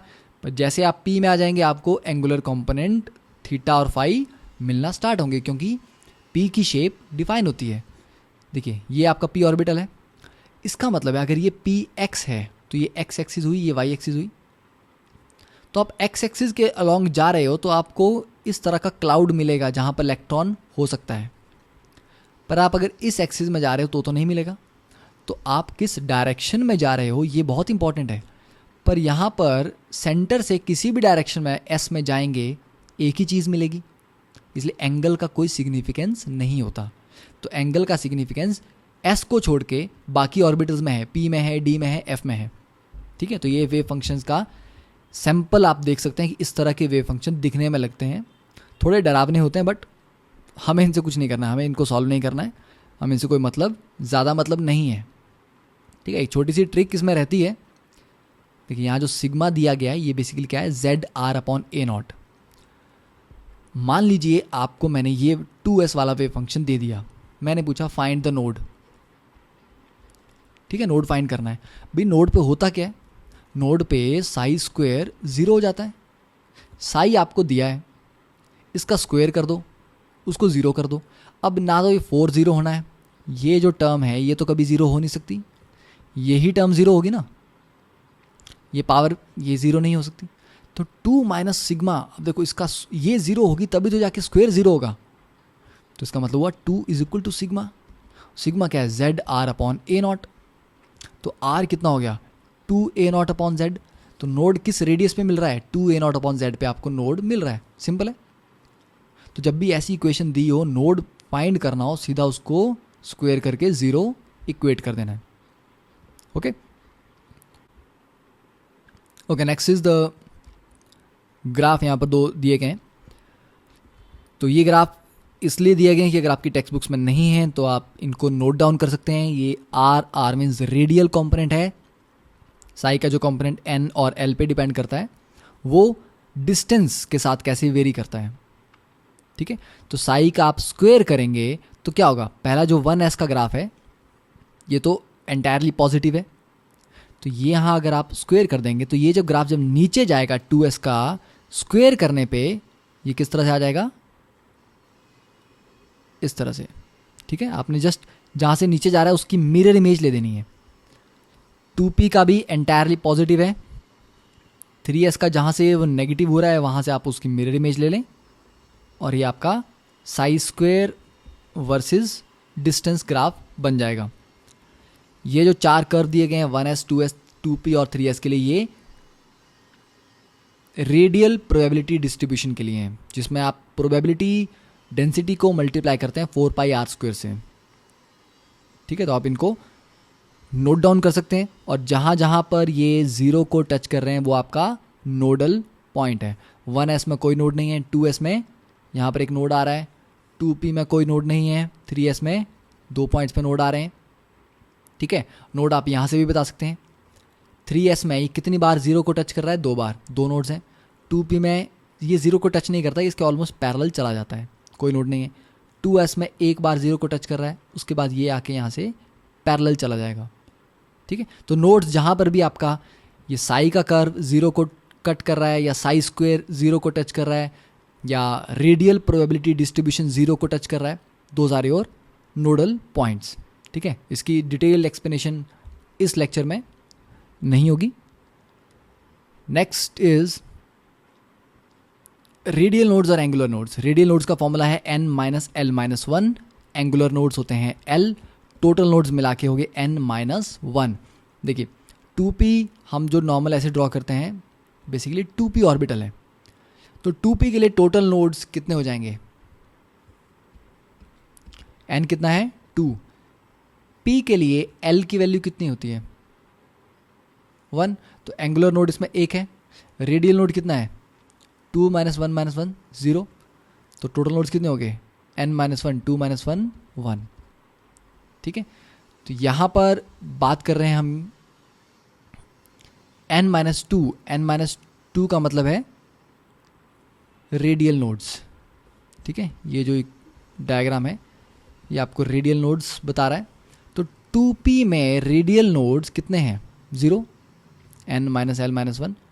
3p में एक है, तो आप देख सकते हैं ये एक छोटा सा डंबल शेप है, उसके बाद 0 इलेक्ट्रॉन डेंसिटी है, फिर उसके बाद फिर से ग्रेइश इलेक्ट्रॉन डेंसिटी आ गई।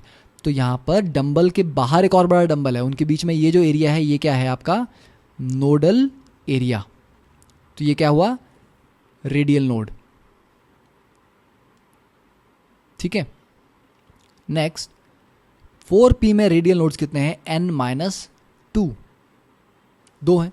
तो ये एक छोटा डंबल, उससे थोड़ा सा बड़ा डंबल, उससे भी बड़ा डंबल, तो यहाँ बीच में ये जो गैप है वाइट वाला ये एक रेडियल नोड है, ये एक दूसरा रेडियल नोड है। तो जैसे जैसे आप रेडियस के तरफ चलते हैं, रेडियस के अलॉन्ग जाने पे जो नोड्स आते हैं वो आपके रेडियल नोड्स होते हैं, और जो नोड सिर्फ एंगल पे मिलते हैं उनको एंगुलर नोड्स बोलते हैं। ठीक है, तो सिंपल फॉर्मूला यूज़ करके आप बता सकते हैं। ये इमेजेस इसलिए शो की गई हैं ताकि आपको आइडिया रहे कि जैसा आप ये एक डंबल बनाते हैं p हमेशा ऐसा नहीं होता, उसके अंदर भी डंबल्स होते हैं, जैसे जैसे p बड़ा होता जाता है, डिफ्यूज होता जाता है। वैसे ही अगर हम रेडियल नोड्स d के लिए बात करें तो n minus L minus one, d के लिए l कितना होता है 2, तो n minus two minus one that is n minus three, तो फॉर्मूला हो जाएगा n माइनस थ्री। तो 3D के लिए क्या हो जाएगा 3 माइनस थ्री 0, कोई रेडियल नोड नहीं है यहाँ पे। 4D के लिए कितना हो जाएगा 4 माइनस थ्री दैट इज 1। तो देखिए एक लोब है, उसके बाद क्या है यहाँ पे नोडल एरिया, नोड है, यहाँ भी नोड है, यहाँ पर नोड है, यहाँ पर नोड है। तो जैसे जैसे 3D 4D 5D आप जाते जाएंगे, एक इलेक्ट्रॉन डेंसिटी फिर नोड, फिर इलेक्ट्रॉन डेंसिटी फिर नोड, इस तरह से ये कॉम्प्लिकेट होती जाती हैं models. Next is the quantum numbers. देखिए quantum numbers, principal quantum number Bohr ने प्रपोज किया, ये साइज और टोटल एनर्जी को डिफाइन करता है। तो जितना बड़ा n की वैल्यू उतना बड़ा साइज, उतनी ही ज़्यादा टोटल एनर्जी, किसकी इलेक्ट्रॉन वेव की। इसकी इंटीग्रल वैल्यू होती है that is 1 2 3 4, 1 is first orbit, 2 second orbit, 3 third orbit, या KLMN, इस तरह से भी हम इनको लिख सकते हैं। एक nth ऑर्बिटल में nth शेल में कितने ऑर्बिटल्स होते हैं n स्क्वायर। हर ऑर्बिटल में कितने इलेक्ट्रॉन्स 2 इलेक्ट्रॉन्स, तो nth शेल में कितने electrons 2n square. Second azimuthal quantum number Sommerfeld ने प्रपोज किया था, शेप को डिफाइन करता है इलेक्ट्रॉन क्लाउड की और ऑर्बिटल, और बताता है कि कितनी सब शेल्स होंगी एक शेल में। ठीक है, तो L की कितनी वैल्यूज होती हैं यहाँ पे, एजीमुथल क्वांटम नंबर L से डिनोट होता है, तो L की वैल्यू होती है 0 से n माइनस वन। तो जब n आपका 1 है तो L आपका सिर्फ 0 हो सकता है, जब n 2 है तो L आपका 0 और 1 हो सकता है, n 3 है तो L आपका 0 1 और 2 हो सकता है। L 0 का मतलब सिर्फ S, 1 का मतलब P, 2 का मतलब D। ओके, तो थर्ड शेल में कौन कौन से सब शेल्स आ सकते हैं, S sub shell, P sub shell और D सब शेल, जबकि फर्स्ट शेल में सिर्फ S सब शेल ही आता है। तो ये हमें L की वैल्यू से पता लग रहा है। अब एक सब शेल में कितने ऑर्बिटल्स होते हैं 2L + 1, तो इतने ऑर्बिटल हुए तो इलेक्ट्रॉन कितने हो जाएंगे इसके डबल। फिर ऑर्बिटल एंगुलर मोमेंटम का formula L = √L × L + 1 × h/2π। h/2π ये रूट के अंदर नहीं है, बाहर है, और h/2π को इस तरह से एच बार भी हम लिखते हैं, ठीक है। तो याद रखना कि जब भी यहाँ पर एच इस तरह से आपको दिया गया एच बार लिख के, उसका मतलब ही एच अपॉन 2 पाई है। कभी ये मत करना कि यहाँ जो 2 पाई मिसिंग था, आपने 2 पाई लगा दिया। तो ऑर्बिटल एंगुलर मोमेंटम का फॉर्मूला सिर्फ एल पे डिपेंड करता है। Next, magnetic quantum number Linde ने प्रपोज किया था। It defines the orientation of सब शेल्स।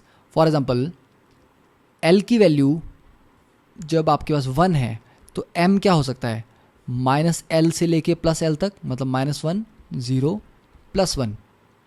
तो L1 का मतलब था p ऑर्बिटल। तो p ऑर्बिटल कितनी ओरिएंटेशन ले सकता है, ये कौन बताएगा, इसका मैग्नेटिक क्वांटम नंबर, ठीक है। तो p के लिए मैग्नेटिक क्वांटम नंबर ये 3 है, मतलब p 3 ओरिएंटेशंस ले सकता है, जिसमें से एक को आप px बोलते हो, एक को py बोलते हो, एक को pz बोलते हो, ठीक है। तो ये 3 आए किससे पता लगा, मैग्नेटिक क्वांटम नंबर से, ठीक है। तो ये ओरिएंटेशन को डिफाइन करता है और इसकी वैल्यू -L से लेके +L तक होती है। नेक्स्ट, स्पिन क्वांटम नंबर, ये गोल्डश्मिट और उलनबैक ने प्रपोज किया था, प्रपोज, ठीक है, उन्होंने डिस्कवर नहीं किया, प्रपोज किया था। और ये डिस्कवर हुआ ड्यूरिंग द स्टर्न गरलैक एक्सपेरिमेंट इन 1922। और ये क्वांटम मैकेनिक्स से नहीं आया, ठीक है, ये क्वांटम मैकेनिक्स की थ्योरी से नहीं आया है। ये जो स्पिन क्वांटम नंबर है एक एक्सपेरिमेंट में डिस्कवर किया गया था। ये इलेक्ट्रॉन के स्पिन को डिफाइन करता है, अपनी एक्सिस के अबाउट जो उसका स्पिन है, ठीक है, कि इलेक्ट्रॉन अराउंड द न्यूक्लियस तो घूम ही रहा है, बट वो अपनी एक्सिस पे भी घूमता है। तो एक क्लॉकवाइज हो सकता है रोटेशन और एक एंटी क्लॉकवाइज। तो उसके लिए हमने +½ और -½ वैल्यूज़ दे दी स्पिन की। और ये +½ और -½ जो वैल्यूज़ हैं, ये वैल्यूज़ भी एक्सपेरिमेंटली डिटर्मिन्ड वैल्यूज़ हैं, ऐसा कोई रैंडम वैल्यू नहीं है। इलेक्ट्रॉन का स्पिन हाफ होता है, बाकी सब एटॉमिक पार्टिकल्स देखोगे उनके लिए भी स्पिन एग्जिस्ट करते हैं और उनकी वैल्यूज़ कुछ और होती हैं। किसी के लिए स्पिन की वैल्यू 1/3 है, किसी के लिए 2/3 है, किसी के लिए 1 भी है। तो इलेक्ट्रॉन का स्पिन हाफ होता है और ये प्लस और माइनस सिर्फ उसकी सेंस ऑफ रोटेशन बता रहे हैं, इनका कोई मैथमेटिकल सिग्निफिकेंस नहीं है। Spin magnetic moment formula √n × n+2 Bohr magneton, और n क्या है, number of unpaired electrons. Spin angular momentum √s × s+1 h/2π, ठीक है। तो फॉर्मूलाज आपको अच्छे से याद होने चाहिए। फिर एनर्जीज़ की बात करें तो एनर्जीज ऑफ ऑर्बिटल, ये बहुत इंपॉर्टेंट कॉन्सेप्ट है, इसके ऊपर JEE 2015 में क्वेश्चन पूछा गया है। सिंगल इलेक्ट्रॉन सिस्टम में, सिंगल इलेक्ट्रॉन सिस्टम, जब आप बोहर के फॉर्मूलाज की बात करते हो तो वहाँ एनर्जी को कैसे लिखते थे, -13.6 Z²/n² electron volt per atom. तो आपकी एनर्जी किस पे डिपेंड कर रही थी, सिर्फ n पे, ठीक है। जब तक n आपका सेम है, एनर्जी आपकी सेम होगी। तो सिंगल इलेक्ट्रॉन सिस्टम्स में एनर्जी सिर्फ प्रिंसिपल क्वांटम नंबर पे डिपेंड करती है। तो 1s की एनर्जी कम है। उसके बाद देखिए 2s और 2p, अब s और p से मतलब नहीं है क्योंकि एनर्जी l पे डिपेंड नहीं कर रही एजीमुथल क्वांटम नंबर पे, ये डिपेंड कर रही है सिर्फ n पे। n तो दोनों का सेम है, तो इन दोनों की एनर्जी सेम होगी। तो 2s और 2p दोनों की एनर्जी सेम है, ठीक है। तो इसको हम क्या बोल सकते हैं, हाँ सॉरी, यहाँ कितना डीजेनरेट सेट होगा, ये 3 डीजेनरेट और 4 डीजेनरेट, इट इज 4 डीजेनरेट, ठीक है। ये मिस्टेक है क्योंकि P में 3 ऑर्बिटल आते हैं, S में 1 ऑर्बिटल आता है, चारों ऑर्बिटल एक ही एनर्जी पे हैं, तो मतलब वो सेम एनर्जी लेवल पे हैं, तो 4 डीजेनरेट लेवल इसको हम लिख सकते हैं। अब देखिए, अब n की वैल्यू जब 3 होगी तो 3 के लिए 3s भी लिख सकते हैं, 3p भी लिख सकते हैं, 3d भी लिख सकते हैं। तो सिंगल इलेक्ट्रॉन सिस्टम में सिर्फ n को ही देखना है, तो ये सारे भी सेम एनर्जी पे होंगे।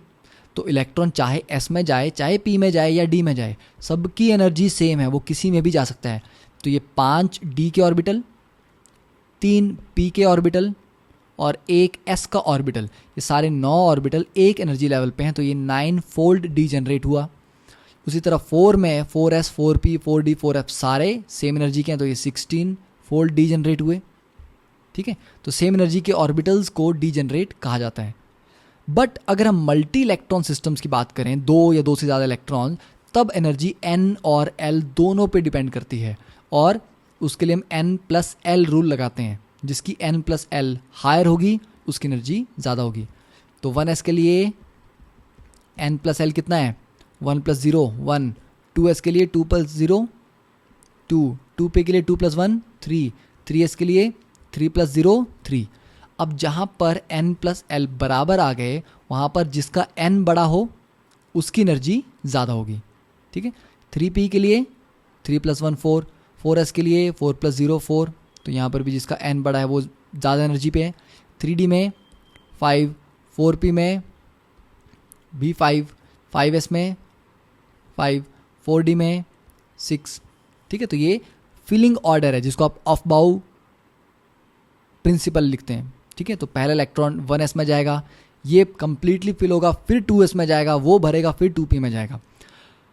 अब इस पे जेई एडवांस 2015 ने क्वेश्चन पूछा, बहुत अच्छा क्वेश्चन है। Not considering the electronic spin, तो स्पिन को भूल जाओ, the degeneracy of the second excited state, मतलब third level, third orbit, second excited state of hydrogen atom is 9, while the degeneracy of second excited state of H negative is, देखो hydrogen atom की बात कर रहा है, single electron system हुआ, तो single electron system में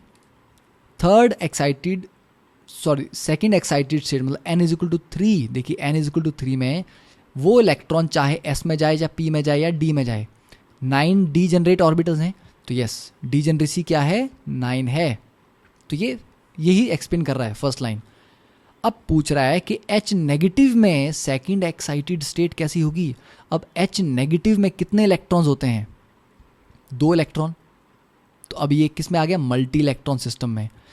तो H नेगेटिव के लिए अगर आप कन्फिग्रेशन लिखोगे तो वो कैसा जाएगा, 1s फिर 2s फिर 2p फिर 3s, इस तरह से चलेगा।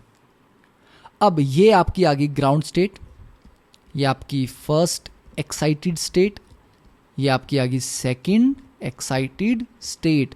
तो सेकेंड एक्साइटेड स्टेट में डीजनरेसी, सेकेंड एक्साइटेड स्टेट में 2p में 3 ऑर्बिटल होते हैं जो तीनों सेम एनर्जी पे होते हैं, तो डीजनरेसी कितनी आ गई, 3।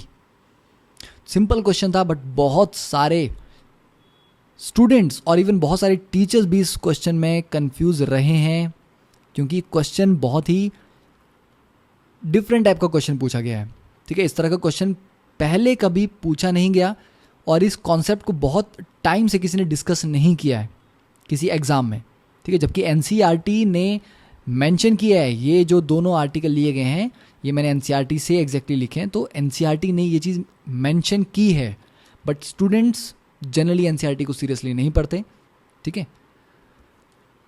Next is energies of the orbitals in the same subshell decrease with the increase in atomic number, that is Z effective। जैसे जैसे बढ़ेगा तो सेम सबशेल में भी एनर्जीज कम होती जाएंगी।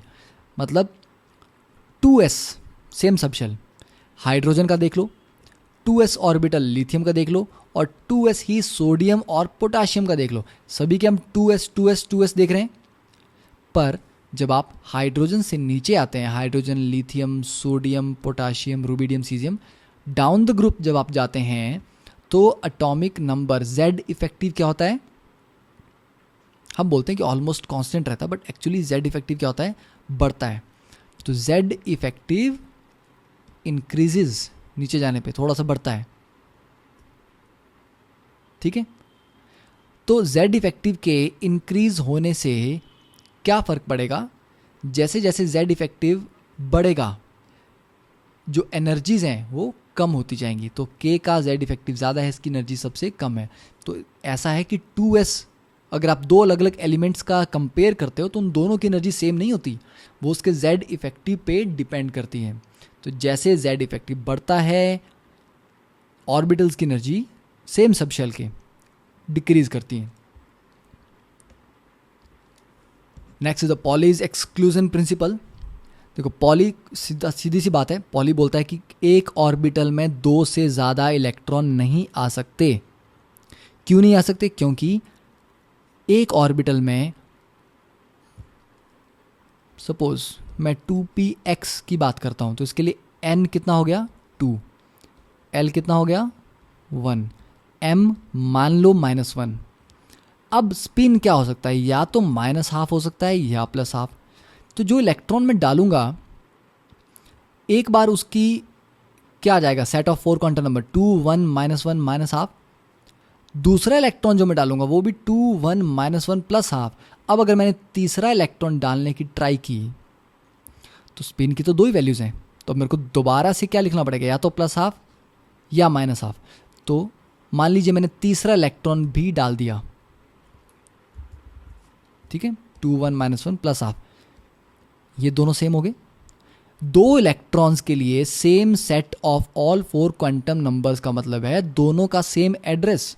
2 इलेक्ट्रॉन का सेम एड्रेस नहीं हो सकता एक एटम के अंदर, दोनों एक ही पोजीशन पे प्रेजेंट नहीं हो सकते, ठीक है। इसीलिए तो एक ऑर्बिटल में 2 से ज़्यादा इलेक्ट्रॉन नहीं आएंगे। क्यों नहीं आएंगे? क्योंकि स्पिन की वैल्यू सिर्फ 2 होती हैं। स्पिन की वैल्यू 2 से ज़्यादा अगर हो जाए, मान लीजिए मैं बोलता हूँ कि स्पिन की वैल्यूज़ 3 हो सकती हैं, एक ए और एक बी और एक सी, तो ठीक है, पहले इलेक्ट्रॉन का सेट डिफरेंट है, दूसरे का डिफरेंट है, तीसरे का भी डिफरेंट है। अब हम 3 इलेक्ट्रॉन रख सकते हैं एक ऑर्बिटल में, तो कितने इलेक्ट्रॉन रखेंगे ये किस पे डिपेंड कर रहा है, स्पिन पे, ठीक है। तो ये है पॉलीज एक्सक्लूजन प्रिंसिपल। तो याद रखना कभी भी एक ऑर्बिटल में 2 से ज़्यादा इलेक्ट्रॉन डाल दे कोई तो सीधा सा बात है पॉलीज एक्सक्लूजन प्रिंसिपल वायलेट हो रहा है। तो नाइट्रोजन की कन्फिग्रेशन अगर कोई 1s7 लिख दे, एक s में ही 7 इलेक्ट्रॉन डाल दिए, 2 से ज़्यादा नहीं डाल सकते, तो किसको वायलेट कर रहा है, पॉलीज प्रिंसिपल को वायलेट कर रहा है, ठीक है। ये क्वेश्चन जेई आई गेस 2006 से 7 के आसपास का क्वेश्चन है। Next is Hund's rule of maximum multiplicity. ये सीधा बोलता है कि जब भी इलेक्ट्रॉन्स को भरना है, ठीक है, किस में, डीजेनरेट ऑर्बिटल्स में। जो डीजेनरेट का मतलब सेम एनर्जी वाले ऑर्बिटल्स में, तो पी ऑर्बिटल में आपने पहला इलेक्ट्रॉन इस तरह से रखा, दूसरा इलेक्ट्रॉन भी पैरेलल स्पिन में ही रखना है, तीसरा भी पैरेलल स्पिन में। अब उसके बाद आप पेयरिंग करेंगे। तो पहले क्या करना है, पेयरिंग तब तक नहीं होगी जब तक सारे के सारे सिंगली ऑक्यूपाइड ना हो। और सिंगली ऑक्यूपाइड में भी ऐसा नहीं है कि आपने कहा कि ठीक है सिंगल ही तो रखने हैं, एक ऐसे रख दो, एक उल्टा रख दो, एक फिर से सीधा रख दो। सिंगल ऑक्यूपाइड करने में भी सबके पैरेलल स्पिन होने चाहिए, या तीनों अप या तीनों डाउन। डाउन में भी कोई प्रॉब्लम नहीं है, ठीक है, तो तीनों अप या तीनों डाउन। तो pairing of electron in the orbitals belonging to the same subshell doesn't take place until each orbital of each subshell is singly occupied. Then comes अच्छा ऑफ बाउ प्रिंसिपल तो आप ऑलरेडी जानते हैं कि उसमें सिंपल फिलिंग किस ऑर्डर में की जाती है। हाफ फिल्ड और कंप्लीटली फिल्ड सबशेल्स ज़्यादा स्टेबल होती हैं। उसके 3 रीज़न हैं। एक, हाफ फिल्ड सिमेट्रिकल होता है और फुल फिल्ड भी सिमेट्रिकल होते हैं, तो सिमेट्री स्टेबिलिटी प्रोवाइड करती है। तो पहला रीज़न आ गया, symmetrical distribution of electrons provides stability. Second cheese is exchange energy. Exchange energy क्या है, अगर मेरे पास डी ऑर्बिटल है और ये हाफ फील्ड है, एग्जैक्टली हाफ फील्ड, जो पहला इलेक्ट्रॉन है, ठीक है, देखिए क्योंकि ये सारे के सारे क्या हैं, डी जनरेट है और इनके स्पिन भी पैरेलल है, तो पहला वाला अपने आप को सेकंड के साथ एक्सचेंज कर सकता है, थर्ड के साथ कर सकता है, फोर्थ के साथ कर सकता है और फिफ्थ के साथ। तो पहला वाला कितने तरीक़ों से एक्सचेंज कर सकता है, 4 तरीक़ों से, ठीक है, इसकी जगह पे जा सकता है, इसकी जगह पे जा सकता है। तो पहले वाले के लिए हो गए 4 एक्सचेंज।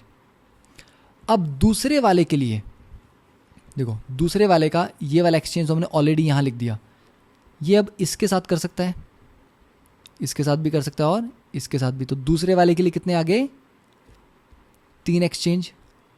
अब तीसरे वाले के लिए, तीसरे का पहले के साथ ऑलरेडी हमने लिख दिया था, दूसरे के साथ लिख दिया, अब ये फोर्थ और फिफ्थ के साथ 2 एक्सचेंज करेगा, फोर्थ वाला 1 एक्सचेंज करेगा। तो कितने एक्सचेंज हुए, 10 एक्सचेंजेस। तो ये जितने ज़्यादा नंबर ऑफ एक्सचेंज हो सकते हो उनसे एक्सचेंज एनर्जी बढ़ती है और उससे स्टेबिलिटी बढ़ती है। ठीक है, तो यहाँ अगर हम फुल फील्ड की जगह सिर्फ 4 ही रखते तो आई मीन हाफ फील्ड की जगह 4 ही इलेक्ट्रॉन्स होते तो ये नहीं होता। ओके, तो सेकेंड रीज़न हो गया exchange energy. Third is smaller coulombic repulsion energy. Coulombic repulsion energy इसमें कम होती है जब हम फुल फील्ड या हाफ फील्ड कन्फिग्रेशंस रखते हैं। So that is all about the atomic structure recap. ठीक है, लेक्चर थोड़ा सा लंबा हो गया, बट आई होप कि आपको सारे के सारे फॉर्मूलाज, उनकी एप्लीकेशन और छोटे छोटे कॉन्सेप्ट्स क्लियर हो गए होंगे। फिर भी अगर आपको कोई डाउट है या किसी तरह की फीडबैक आप देना चाहते हैं तो हमें मेल कर सकते हैं या मोबाइल नंबर पे कांटेक्ट भी कर सकते हैं। Okay, we are waiting for your feedback. Thank you.